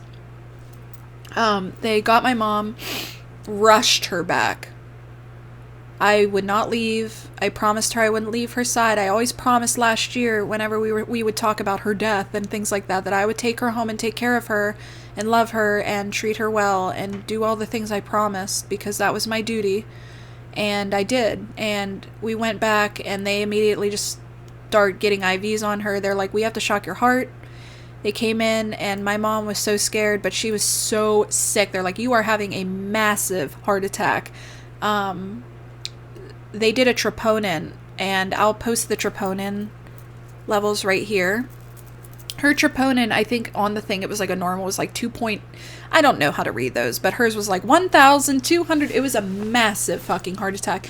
And you know what's interesting? How I said full circle? They gave her a 5-year survival rate after her open heart surgery. She died 3 days before her survival date. Isn't that the weirdest thing? So anyway, shock her heart. Sorry, I have spit in my mouth. I watched all of it. That was terrifying. That was really terrifying to watch. All my biggest fears were coming to life in front of my eyes. All of the things that I went to the psych ward in fear of, and all of the things that I was trained for, almost. I was trained for it. Every single thing that she had said was going to happen last year happened a year later. It just took a little bit of extra time.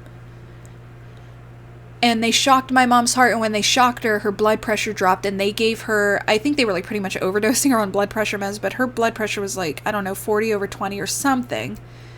She was there, but she wasn't all there. And I remember she had broken blood vessels all over her face. And I do have photos of these things, but I think for her protection, I don't know. I won't post those. I'm not going to post those, but I can explain them. Because of them shocking her heart and her blood pressure being so low, all of the blood vessels on her face broke. Her chest was burnt. Her back was burnt. And she laid there, and she was in so much pain in her stomach for some reason. And they were like, we need to get you up to the ICU. They're like, we're making a bed for you now. It's going to be 3 hours. But here's, they gave her so much fentanyl, and she was still in so much pain. Now, my mother, because I'm a recovering addict and her sister died of an overdose, would never take pain pills in her life. But she welcomed them so willingly after they shocked her heart. I mean, they gave her some before they shocked it, but her stomach was killing her for some reason, like killing her. I mean, she was literally dying and we didn't know it yet, but she was just in agony, and I sat with her for hours and like rubbed her back, and I just watched her like moan and cry until they got her up to the ICU. And she was confused because her blood pressure was low, but she was still coherent enough. And they got her up to the ICU, and in that time frame I was able, they're like, we need to get her situated and stuff. Why don't you go home? If you want to stay the night, go home and get a blanket. And my mom was still coherent enough to wish, like, she's like, hey, get my blanket. Like, she was slurring real bad, but she's like, can you bring my blanket from home, pillows, stuff like that. When I left, they managed to do a CT scan on her. It's so surreal, like, every time I talk about it, because I don't ever talk about this stuff, but I went home, and I grabbed, I went up to her house, and, like, I had the key all the time, and I grabbed her blanket and her pillow, because she always had it down for their blanket. Of course, I bought it. And I went down, and I walked in, and I was like, you know, I got your blanket, like, what's going on? And of course, you know, they have all these doctors come in and everything else, and, like, they were really sweet, and the nurse was watching her at all times, like, but the doctor came in, he's like, hey, like, you know, do you have a minute? And my mom can't hear, even with her hearing aids, so... And she's already failing. Like, she's already, like, half dead at this point. I mean, she lived for a long time, but, like, they're like, hey, we did the CT scan, and there is a bunch of fluid around her abdomen for some reason, and we don't know what it is. There's, like, there's just a bunch of fluid.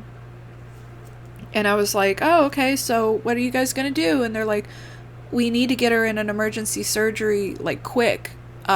They're like, but it's not the fluid that we're just worried about. It's like her heart, you know, she's currently having a mass heart attack. I mean, after they reset the heart, they got it stable, but they're like, we need to get her in surgery immediately the next morning. And they were saying, how her heart was beating at 20% or 10%, 10 to 20%. And what that means is, like, it's not beating properly, and it's not going to continue beating properly unless intervention is... And they're like, we don't know what we can do. And they basically just said, they're like, she's dying right now. And, yeah, we're going to have the cardiologist come in the morning and stuff like that. So it was like, let me know, like, yes, your mother is dying and she might die throughout the night. And my mom was just, like, progressively getting worse. I don't know.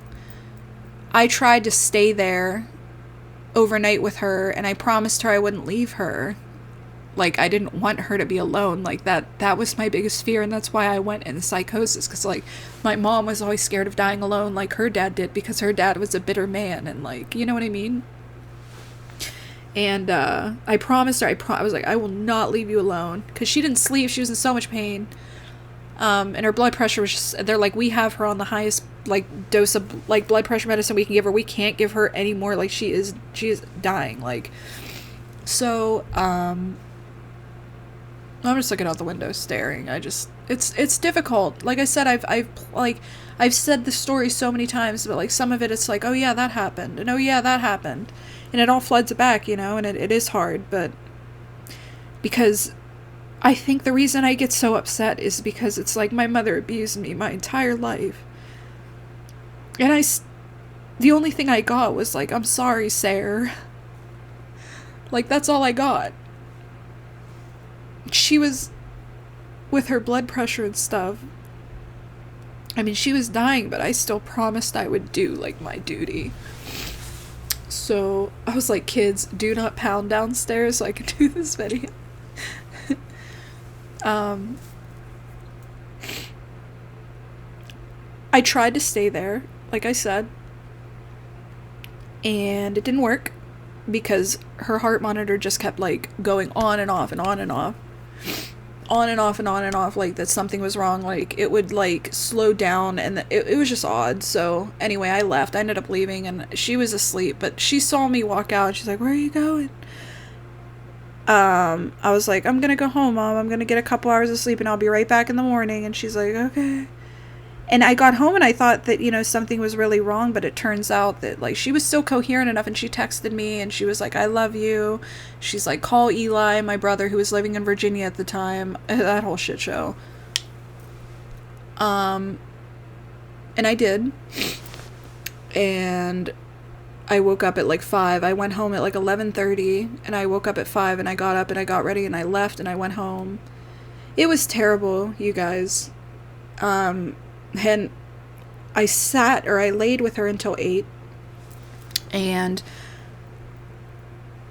after that, like, she was like awake kind of, and she would squeeze my hand. Excuse me. Like, she was coherent enough. I don't know how to explain it. But I called my brother. I was like, Mom's dying, this, that, and the other. And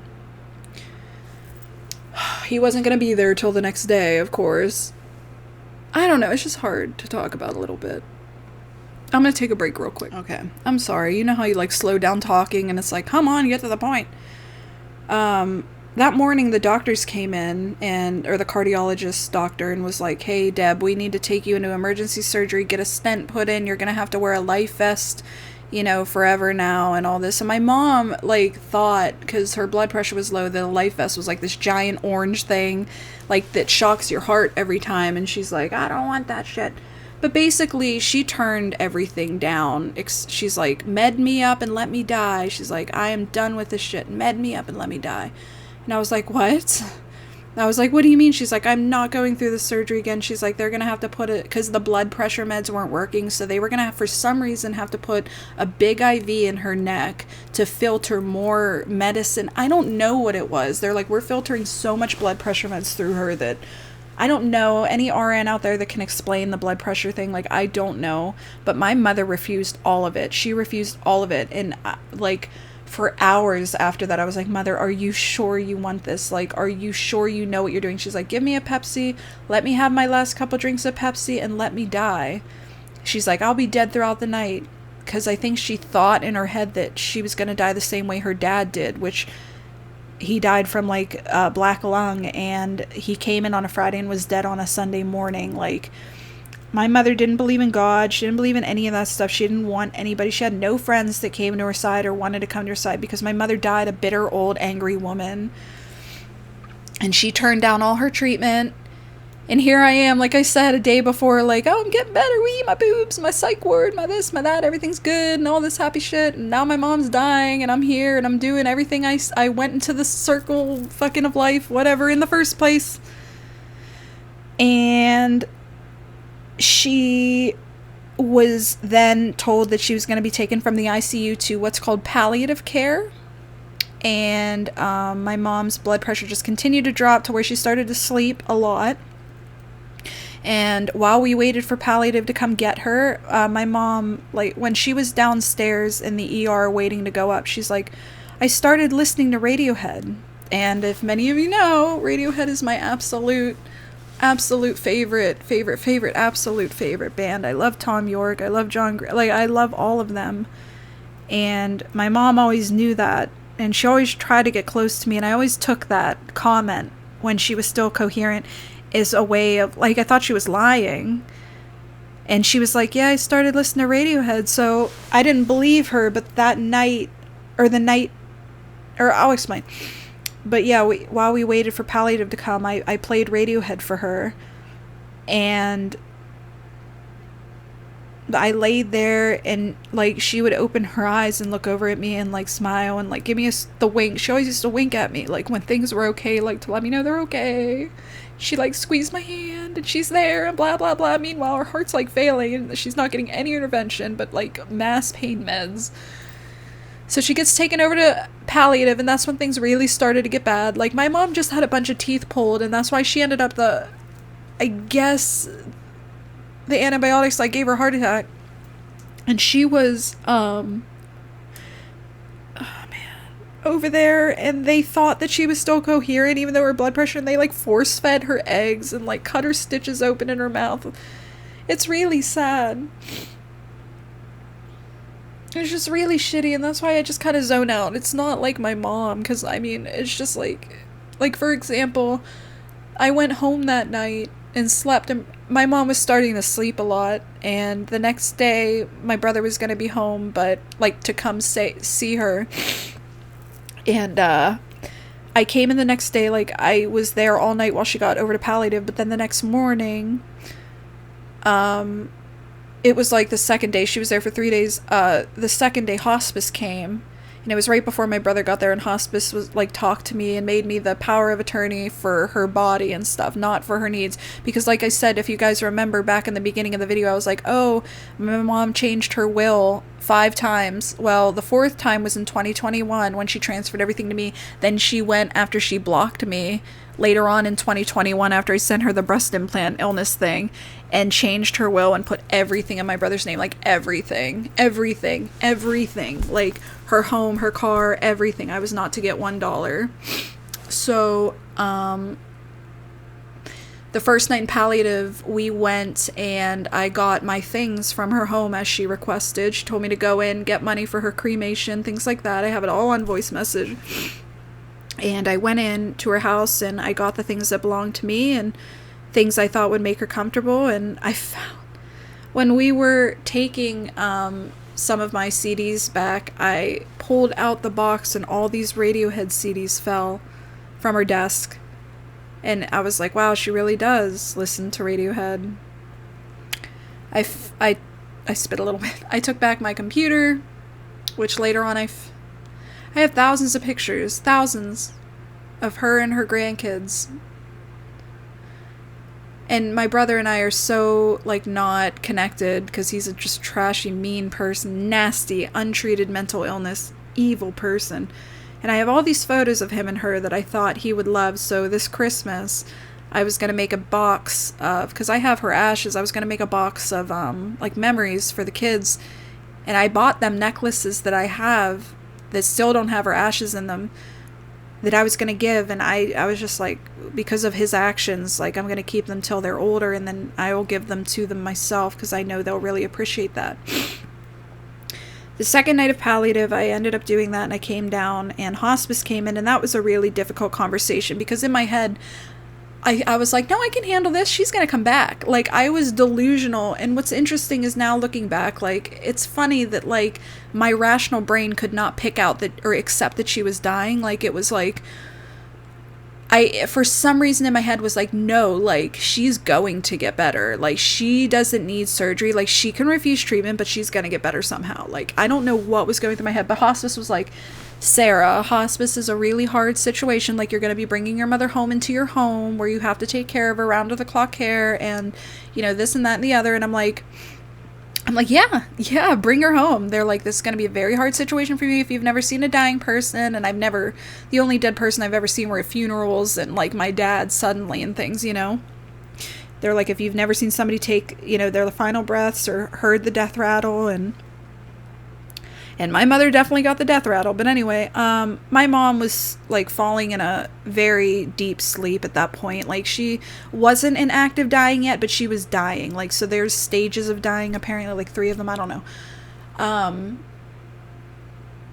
getting to the point where I'm just chatting now, and I'm really sorry, and my hair is all messed up. I know. So I stayed with her all day until my brother came, and then my brother sat with her, and my brother's a sympathy pooler, so what he does is he, like, uses sympathy to get money, because he's a compulsive gambler and a compulsive drug addict, so he's like, I need to get pills now, and I need to do this. So he started, like, messaging everybody when my mom specifically asked. Like, if you guys ever want to see any of this story time, I mean, I'll do another one, but it's on my Facebook, about how my mother begged not to be put in the newspaper. She begged to nobody know that she was dying, begged. And my brother then went on and did exact opposite of what she asked, told everybody that she was dying, asked for hundreds of dollars to stay in a hotel because they had nowhere to go. To take care of them while my mother passed away. It's, oh my God, I get so sick. And this is another reason, like, I don't want to talk about this stuff, because it's like, what do you guys care? Like, I don't, you know what I mean? Like, I know you guys care. I know you're my YouTube family, but it's like, these are those things that sometimes need to stay private, but, like, it's not that. It's just, like, it's so damaging, and it damaged me so much. Like, I'm sitting here picking the skin off my leg, like a nasty, like, I don't know, what do they call those? a caveman. I don't know. Like, I'm like a cave man. Whoa, man. You guys remember that movie, that Whoa, man. Whoa, man. Whoa, man. The one with Michael Myers or whatever.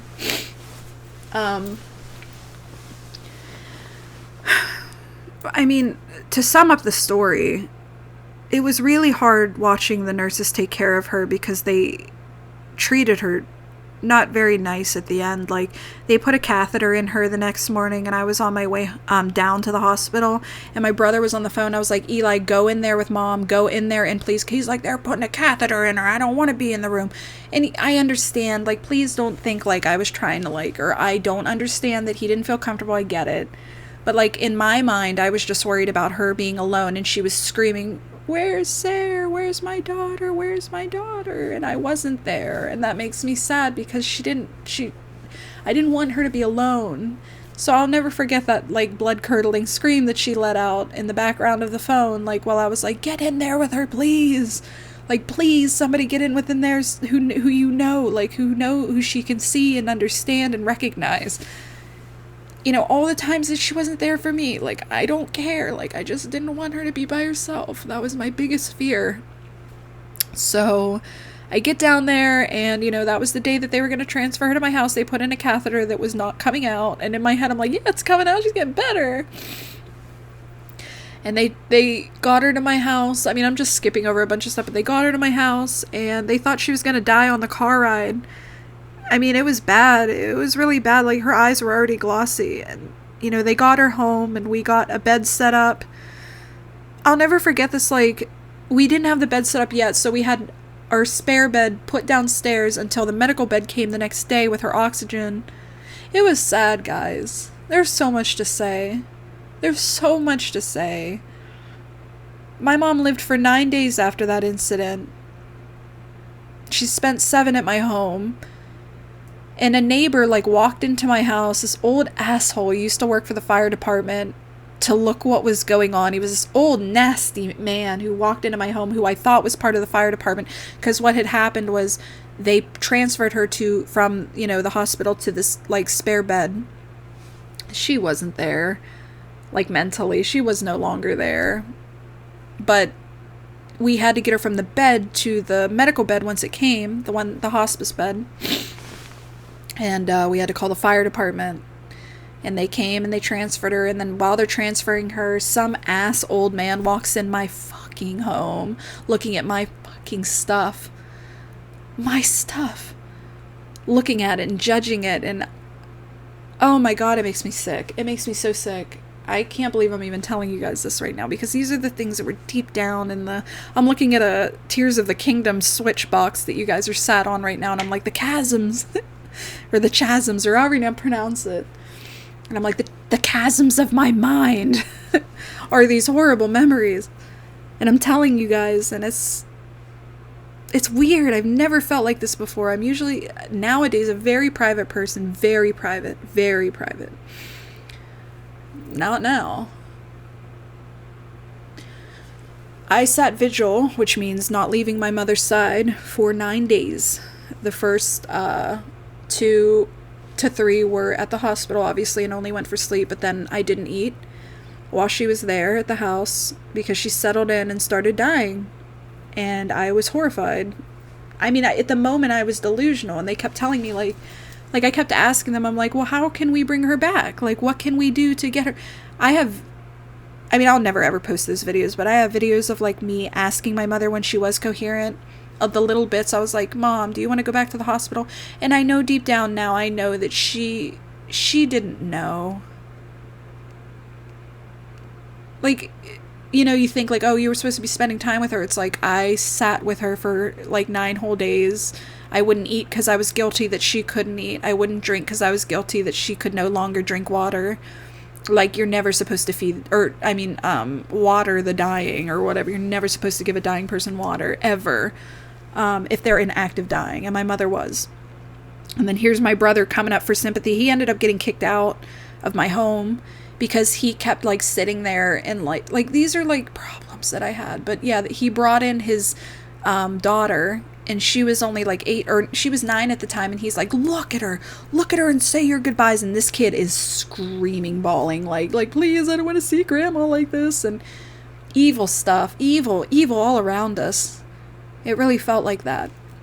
So then,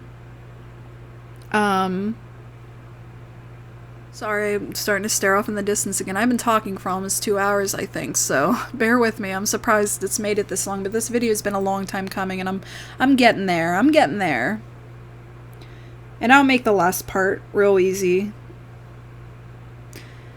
My mom, I have explained this story a million times, how my mom ended up dying. So they say that the dying sometimes want to die alone.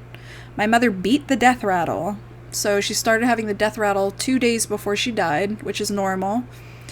And it was the most horrifying sound I've ever heard. If you don't know what a death rattle is, look it up. It's terrifying.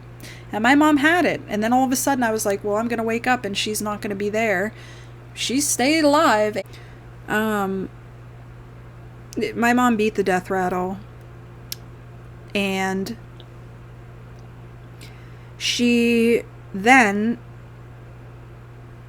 was gone at that point. And what's interesting is when she did pass away finally, what had happened was I sat vigil with her, like I said. The moment that Vic had to come up to me and be like, you haven't showered, you haven't eaten, you stink. Like, go take a shower, please. Go take care of yourself for like an hour. I will watch her. And I was horrified to like leave her. Like, I remember giving her sponge baths and like putting cream on her body and things that were, like things that whenever I was a kid she did for me before she turned evil and like abused me, and it was an honor to do that for her. It genuinely was. I talk about that a lot. It was a genuine honor, whether or not my mother abused me my whole life, to help her transition at her end of life. And it was an honor to put cream on her body and brush her hair and scrape her mouth and all that stuff. It was an honor. I finally got up to take a shower, and when I got in the shower, I'll never forget, I saw lights. Like, you know, whenever you get up too fast, you see bright, like, speckles. I saw speckles, but I didn't feel anything happen. It was weird. I felt something was wrong the moment I got in that shower. And I texted Vic from the shower, and I was like, is she okay? And he's like, yeah, she's good. I didn't feel right. I got out, like, shampoo still in my hair, mid-shampoo, and I put a towel on, I ran downstairs, got my robe on, and my mom's lips were turning blue. Like, it was so weird. It was like being connected to her. And I remember the night that she went in the hospital, I had a dream. I don't usually believe in this stuff. I'm usually more of a realist who's like, no, that's not possible, because it's just not. But I'll never forget that. Like, I had a dream that she was on a boat, a wooden boat, and it was going out to sea, and like it was on fire, and I tried so hard to get on that boat to take her and like help her, and I just, you know, I think about that stuff, and I think about how I was so delusional thinking that she was going to come back, that when I did see her blue lips, they warned me about all of this. Like, she was dying. Like, her breaths were like agonal breathing. It was hard to watch, but it wasn't like struggling. Like, it was very peaceful. She had a very peaceful death. And her last breath, like, I caught it just in time. And maybe she wanted to die alone. Maybe. But I was there, and I'm glad. And I wrapped my arms around her, and I was like, I put her in my arms, and I was like, you can go. Like, it's fine. And she did. And she didn't exhale. Like, it was like, I don't know if they say last breath, like, inhale or exhale, but like, her last breath was like, that's it. She was gone. I mean, 2 days before, like, when the hospice nurse would try to take her pulse, like, there was no pulse. Like, it was so weak that she was already brain dead. And the horrors, like, during that time, like, whenever you had to, like, roll her over, the hospice nurse came to change her sheet one day, and they rolled her over, and her eyes opened. And that was hard, because I remember seeing her eyes, and she had, like, 1,000-mile stare. It's just difficult, because, you know, you see somebody, like, so full of life for how long, like, stare at you, like, or, like, you know, she treated me terribly, but, like, it was still her. It was, like, that feisty, mean person that she was, like, was gone. It was so scary when I think about it. because I think about it and it's terrifying. It's actually terrifying. And these are things I've discussed in therapy and that are private, but I'm just talking because it's like, these are the things that I've gone through. Like, really painful, painful, painful situations. And then 2 months later,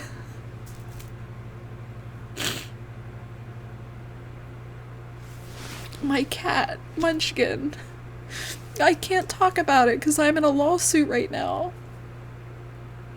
I didn't bury my mom, but we had a lot of drama after my mother passed. My mother took her last breath and I laid with her body for 2 hours. It was the weirdest thing. It felt like 15 minutes. I have never felt something like that before. It was almost like we weren't even there. It's a tradition in our family. Hold on, my cat's trying to get at Munchkin.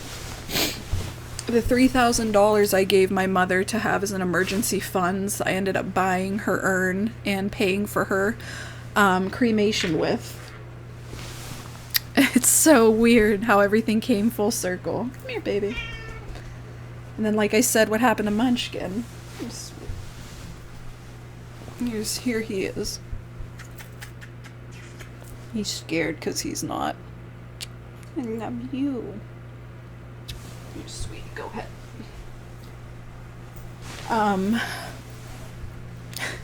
I thought everything was going good after my mother passed away. I thought, this is the time we're gonna heal.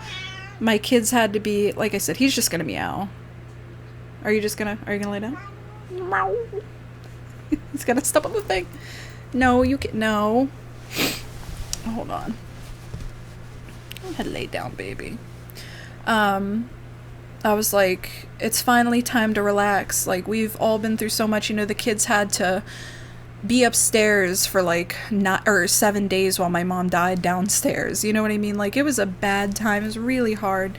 So I thought when my mom finally got cremated and we got her ashes back after the drama my brother went through, because I was power of attorney, and even though everything went to him, I still had power of attorney over her body. And I was allowed to do what I wanted with it, which was I changed the funeral home he wanted. Like, my mother wouldn't have given a shit. My mother wouldn't have cared. That's why she wanted cremated. Excuse me. My brother threw a fit and was all dramatic about it. Called all the funeral homes, called hospice, freaked out on them. So I'm going to sue all of you guys. No, you're not. You never did and you never will. He got his $100,000 in money and funds from selling my mom's house and selling all her things that I bought her and everything else. He got that money back. So I don't know why. And now he's broke again. He's broke again in gambling and being the... God. So when she was finally cremated, I was like, you know what?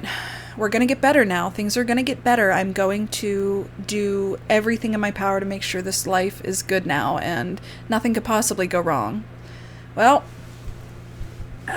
can I lift that? That's Munchkin right there. Munchkin's not dead, thank God. He's right there. But I have a very large portrait on the back of my thigh of Munchkin because Munchkin is my best friend in the entire world. I can't talk further about this other than Munchkin got very sick and almost died. That's all I can say. Munchkin got very, very sick after my mom died. I took my family to New York, and I took them to the New Jersey, which is right next to New York, right next to it, the American Mall with the indoor Nickelodeon park. Here's pictures of us being a happy family, thinking everything's gonna be good, and woohoo, and we went to the Empire State Building, and we had, homemade sushi. It was delicious. It was fun. It was an amazing trip, and then I get back, and I wake up, and my cat is sick. I will not go any further than that due to this lawsuit. Trauma.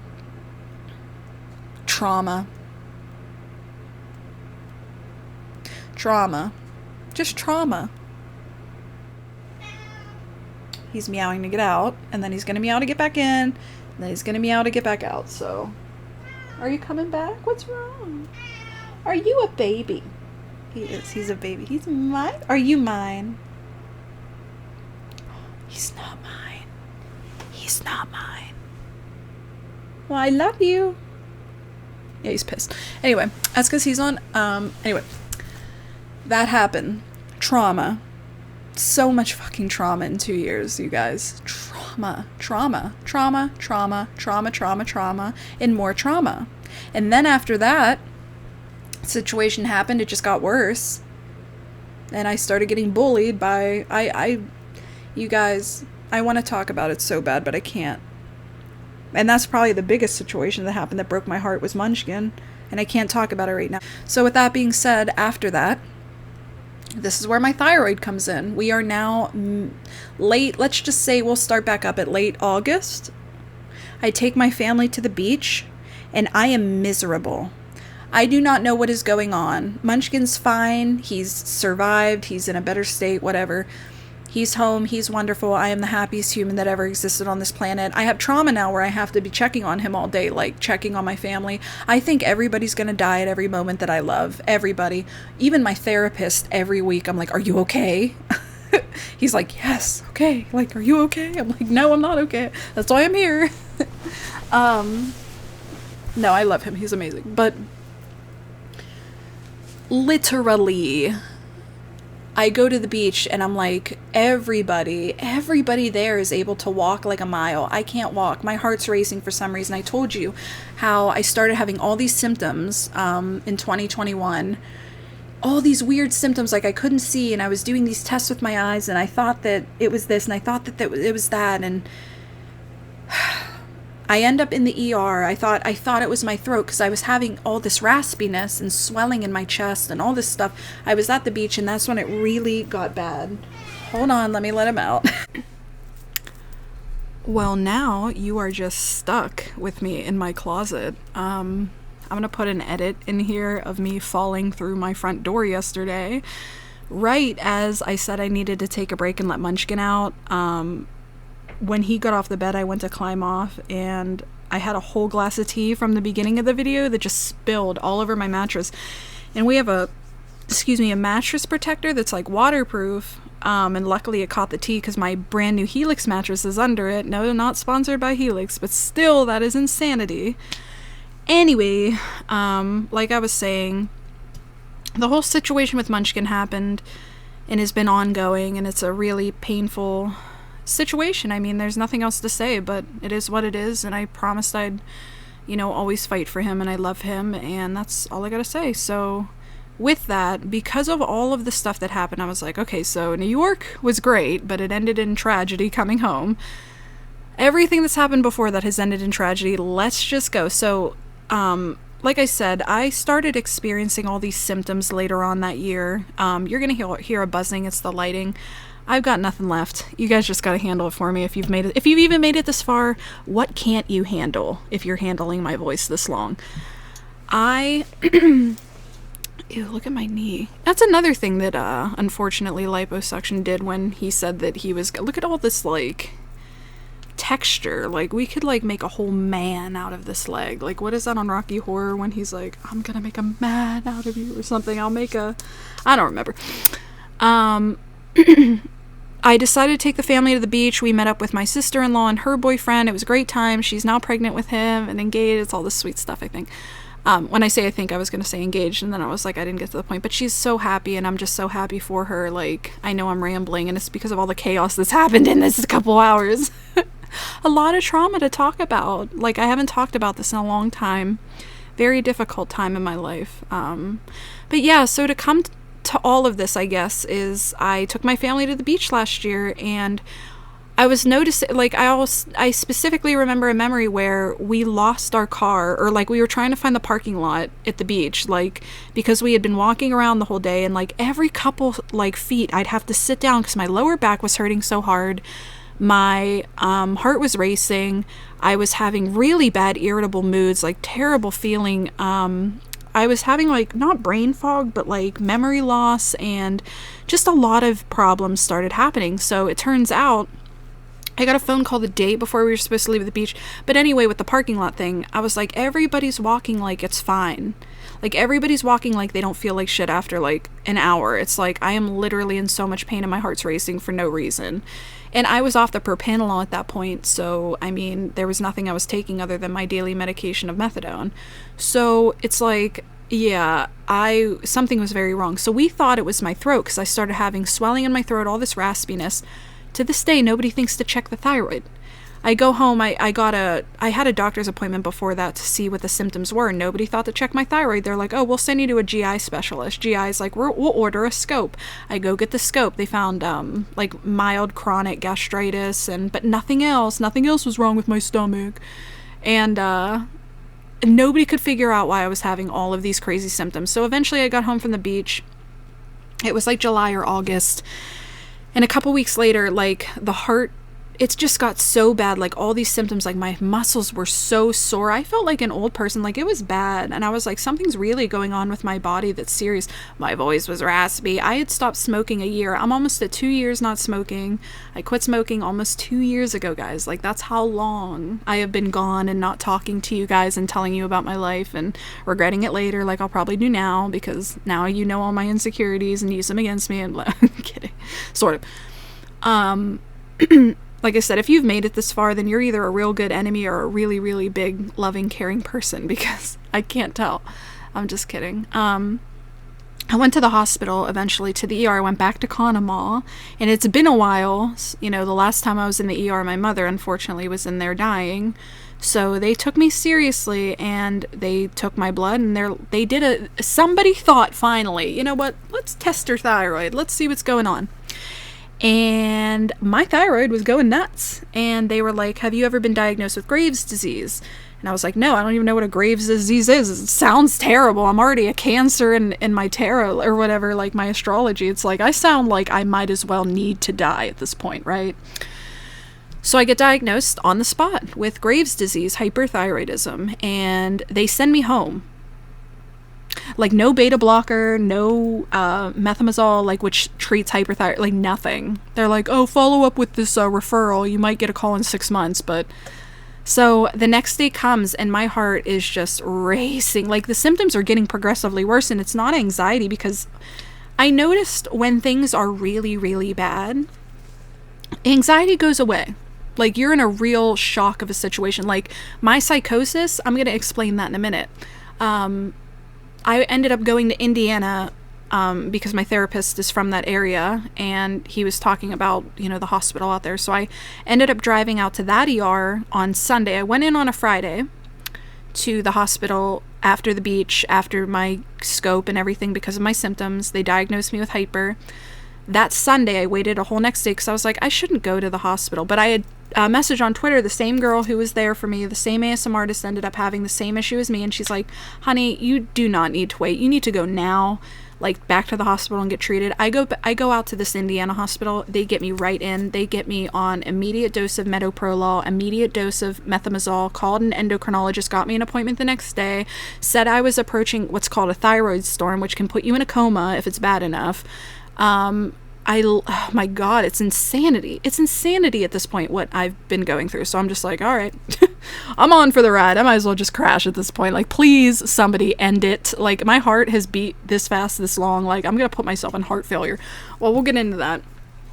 I get put on methimazole, end up going to the endo. I'm just fast forwarding at this point. My endo's pretty nice. Methimazole I thought was working because of Halloween of last year. If you guys remember, I have like this cute video of me dancing. It's the first time I had felt good in so long, like safe and comfy and so excited for the, you know, the winter or whatever, the holidays, my favorite time of the year.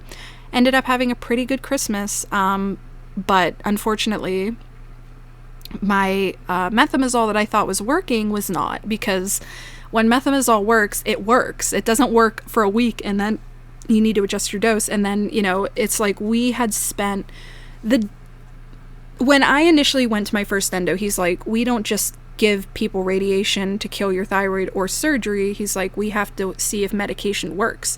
Constantly monitor your blood work, constantly monitor your symptoms. So they put me on metoprolol, which is another beta blocker. This one worked wonders. The beta blockers always work. I'm still on beta blockers even after getting my thyroid removed. But for like the next, because this was in like August and September, maybe October, hold on. October, November, December, January, February, March, April, May. Yeah, it's been about 8 months. After this long, of just symptoms and problems, and the methimazole not working, and me going hyper and hypo and having hair loss and brittle bones and irritability and crying all the time and not having meds working. And then again with the 2021 incident that has escalated all the way to now, I wanted it out. He gave me the choice. He's like, okay, so what do you want to do? We can give you radiation, which will kill your thyroid, but you'll still have your thyroid, which produces a chance of it coming back and getting hyper.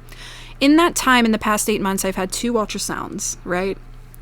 Both ultrasounds just showed mass swelling in my neck, specifically my right or my left side, which would be your right. This is insane how this works. I scheduled my surgery for April 21st. I'm just fast forwarding. My symptoms are getting worse. Methimazole is not working. Before surgery, I ended up in the ER because they gave me what's called iodine drops that you start. Anybody who has hyper or Graves, which I did have the antibody test for Graves, like I was diagnosed with Graves' disease, because some people can just have hyperthyroidism. Hypothyroidism is usually Hashimoto's disease, but sometimes it's just a low thyroid, like it depends. I have Graves, so unfortunately I'm always going to have Graves. On both my ultrasounds, the CT scan shows nothing, just a swollen neck, a swollen thyroid, right? I go in for surgery. That was a disaster. I had an extreme reaction to ketamine, went into a thyroid storm during my surgery. My heart rate went from 84 to 150 something, and they had to give me all these meds. It was a really terrible experience. But overall, I'll get into that. Like I said, story time. I'm just trying to fast forward to now.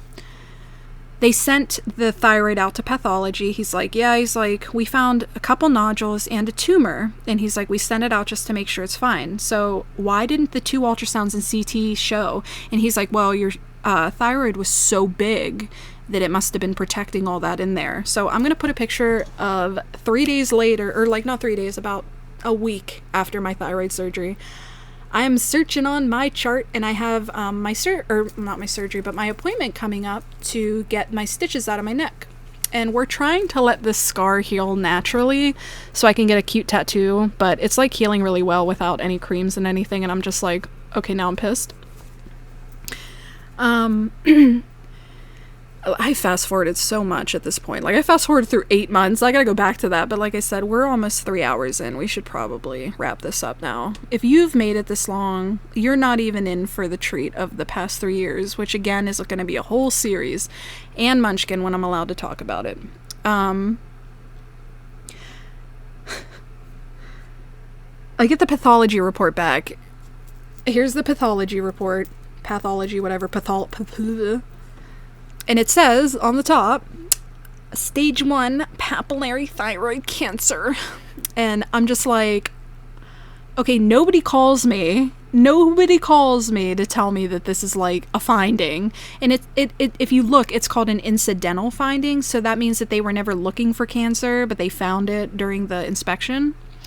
They find a tumor during and it's only a 0.8 millimeter or whatever. You can see all of that there if I'm pronouncing it wrong. There's all the results. I don't want to say something that it's not. Tumors in there. Cancer. I'm just like... So then I call and I'm like, what is this? He's like, oh, we'll talk about it in a couple days. Bye. My surgeon, because he's the one who has to take the stitches. I have my surgeon and my endo, and my surgeon was a well-known Dr. Narona of Indiana, PA, very nice man.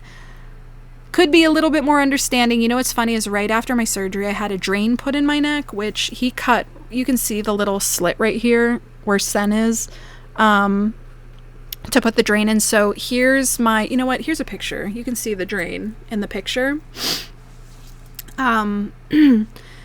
Puts the drain in, and I had it for less than 24 hours, and he just pulls it out. So there's that. But yeah, I go back to get my stitches removed. He's like, we found cancer, but he's like, it was an incidental finding, meaning that we didn't mean to have it anymore. He's like, you're going to follow up with your endo. He's like, it was contained, so it was all removed. Thank God it was all removed.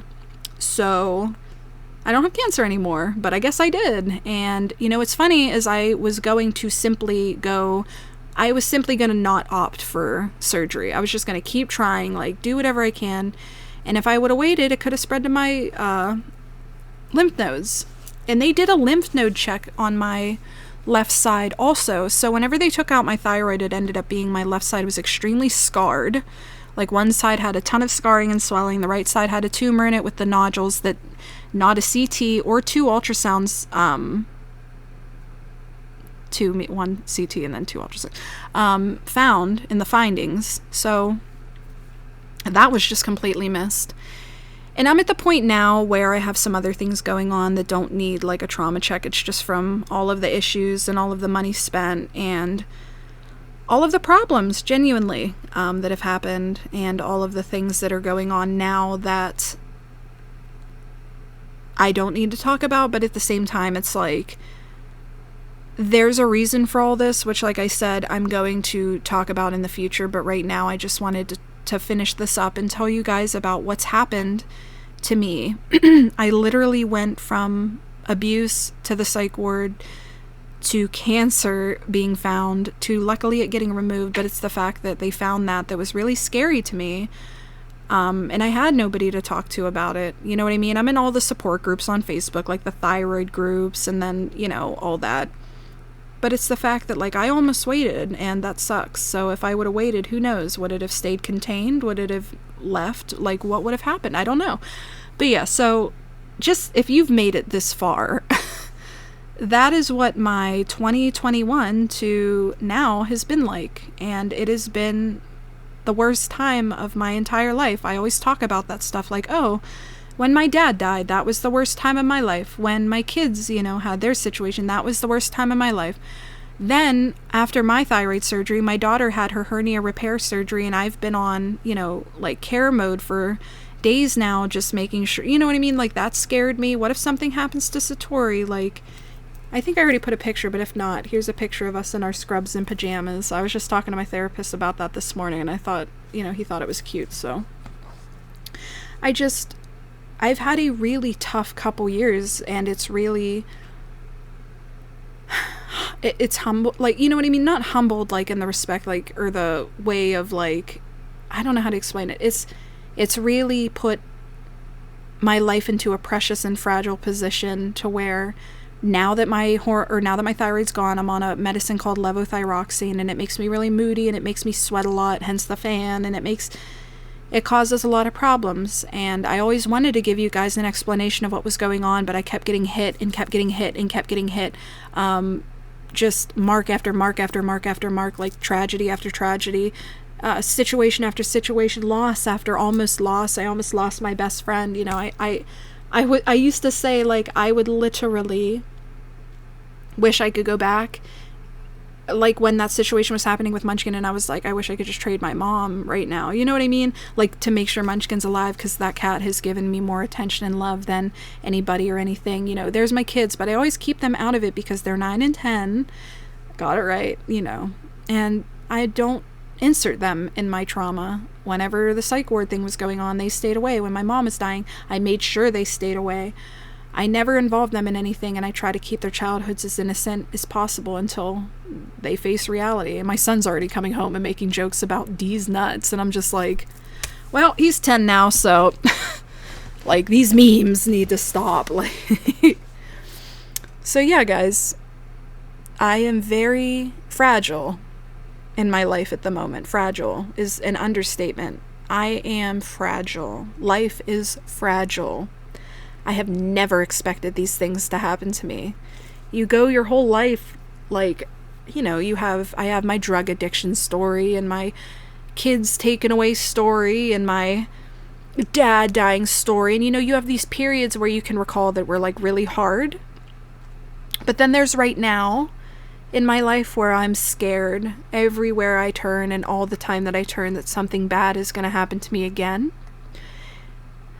I have a lot of unresolved trauma. I've been in therapy almost 2 years this July with my therapist who saved me back in 2021.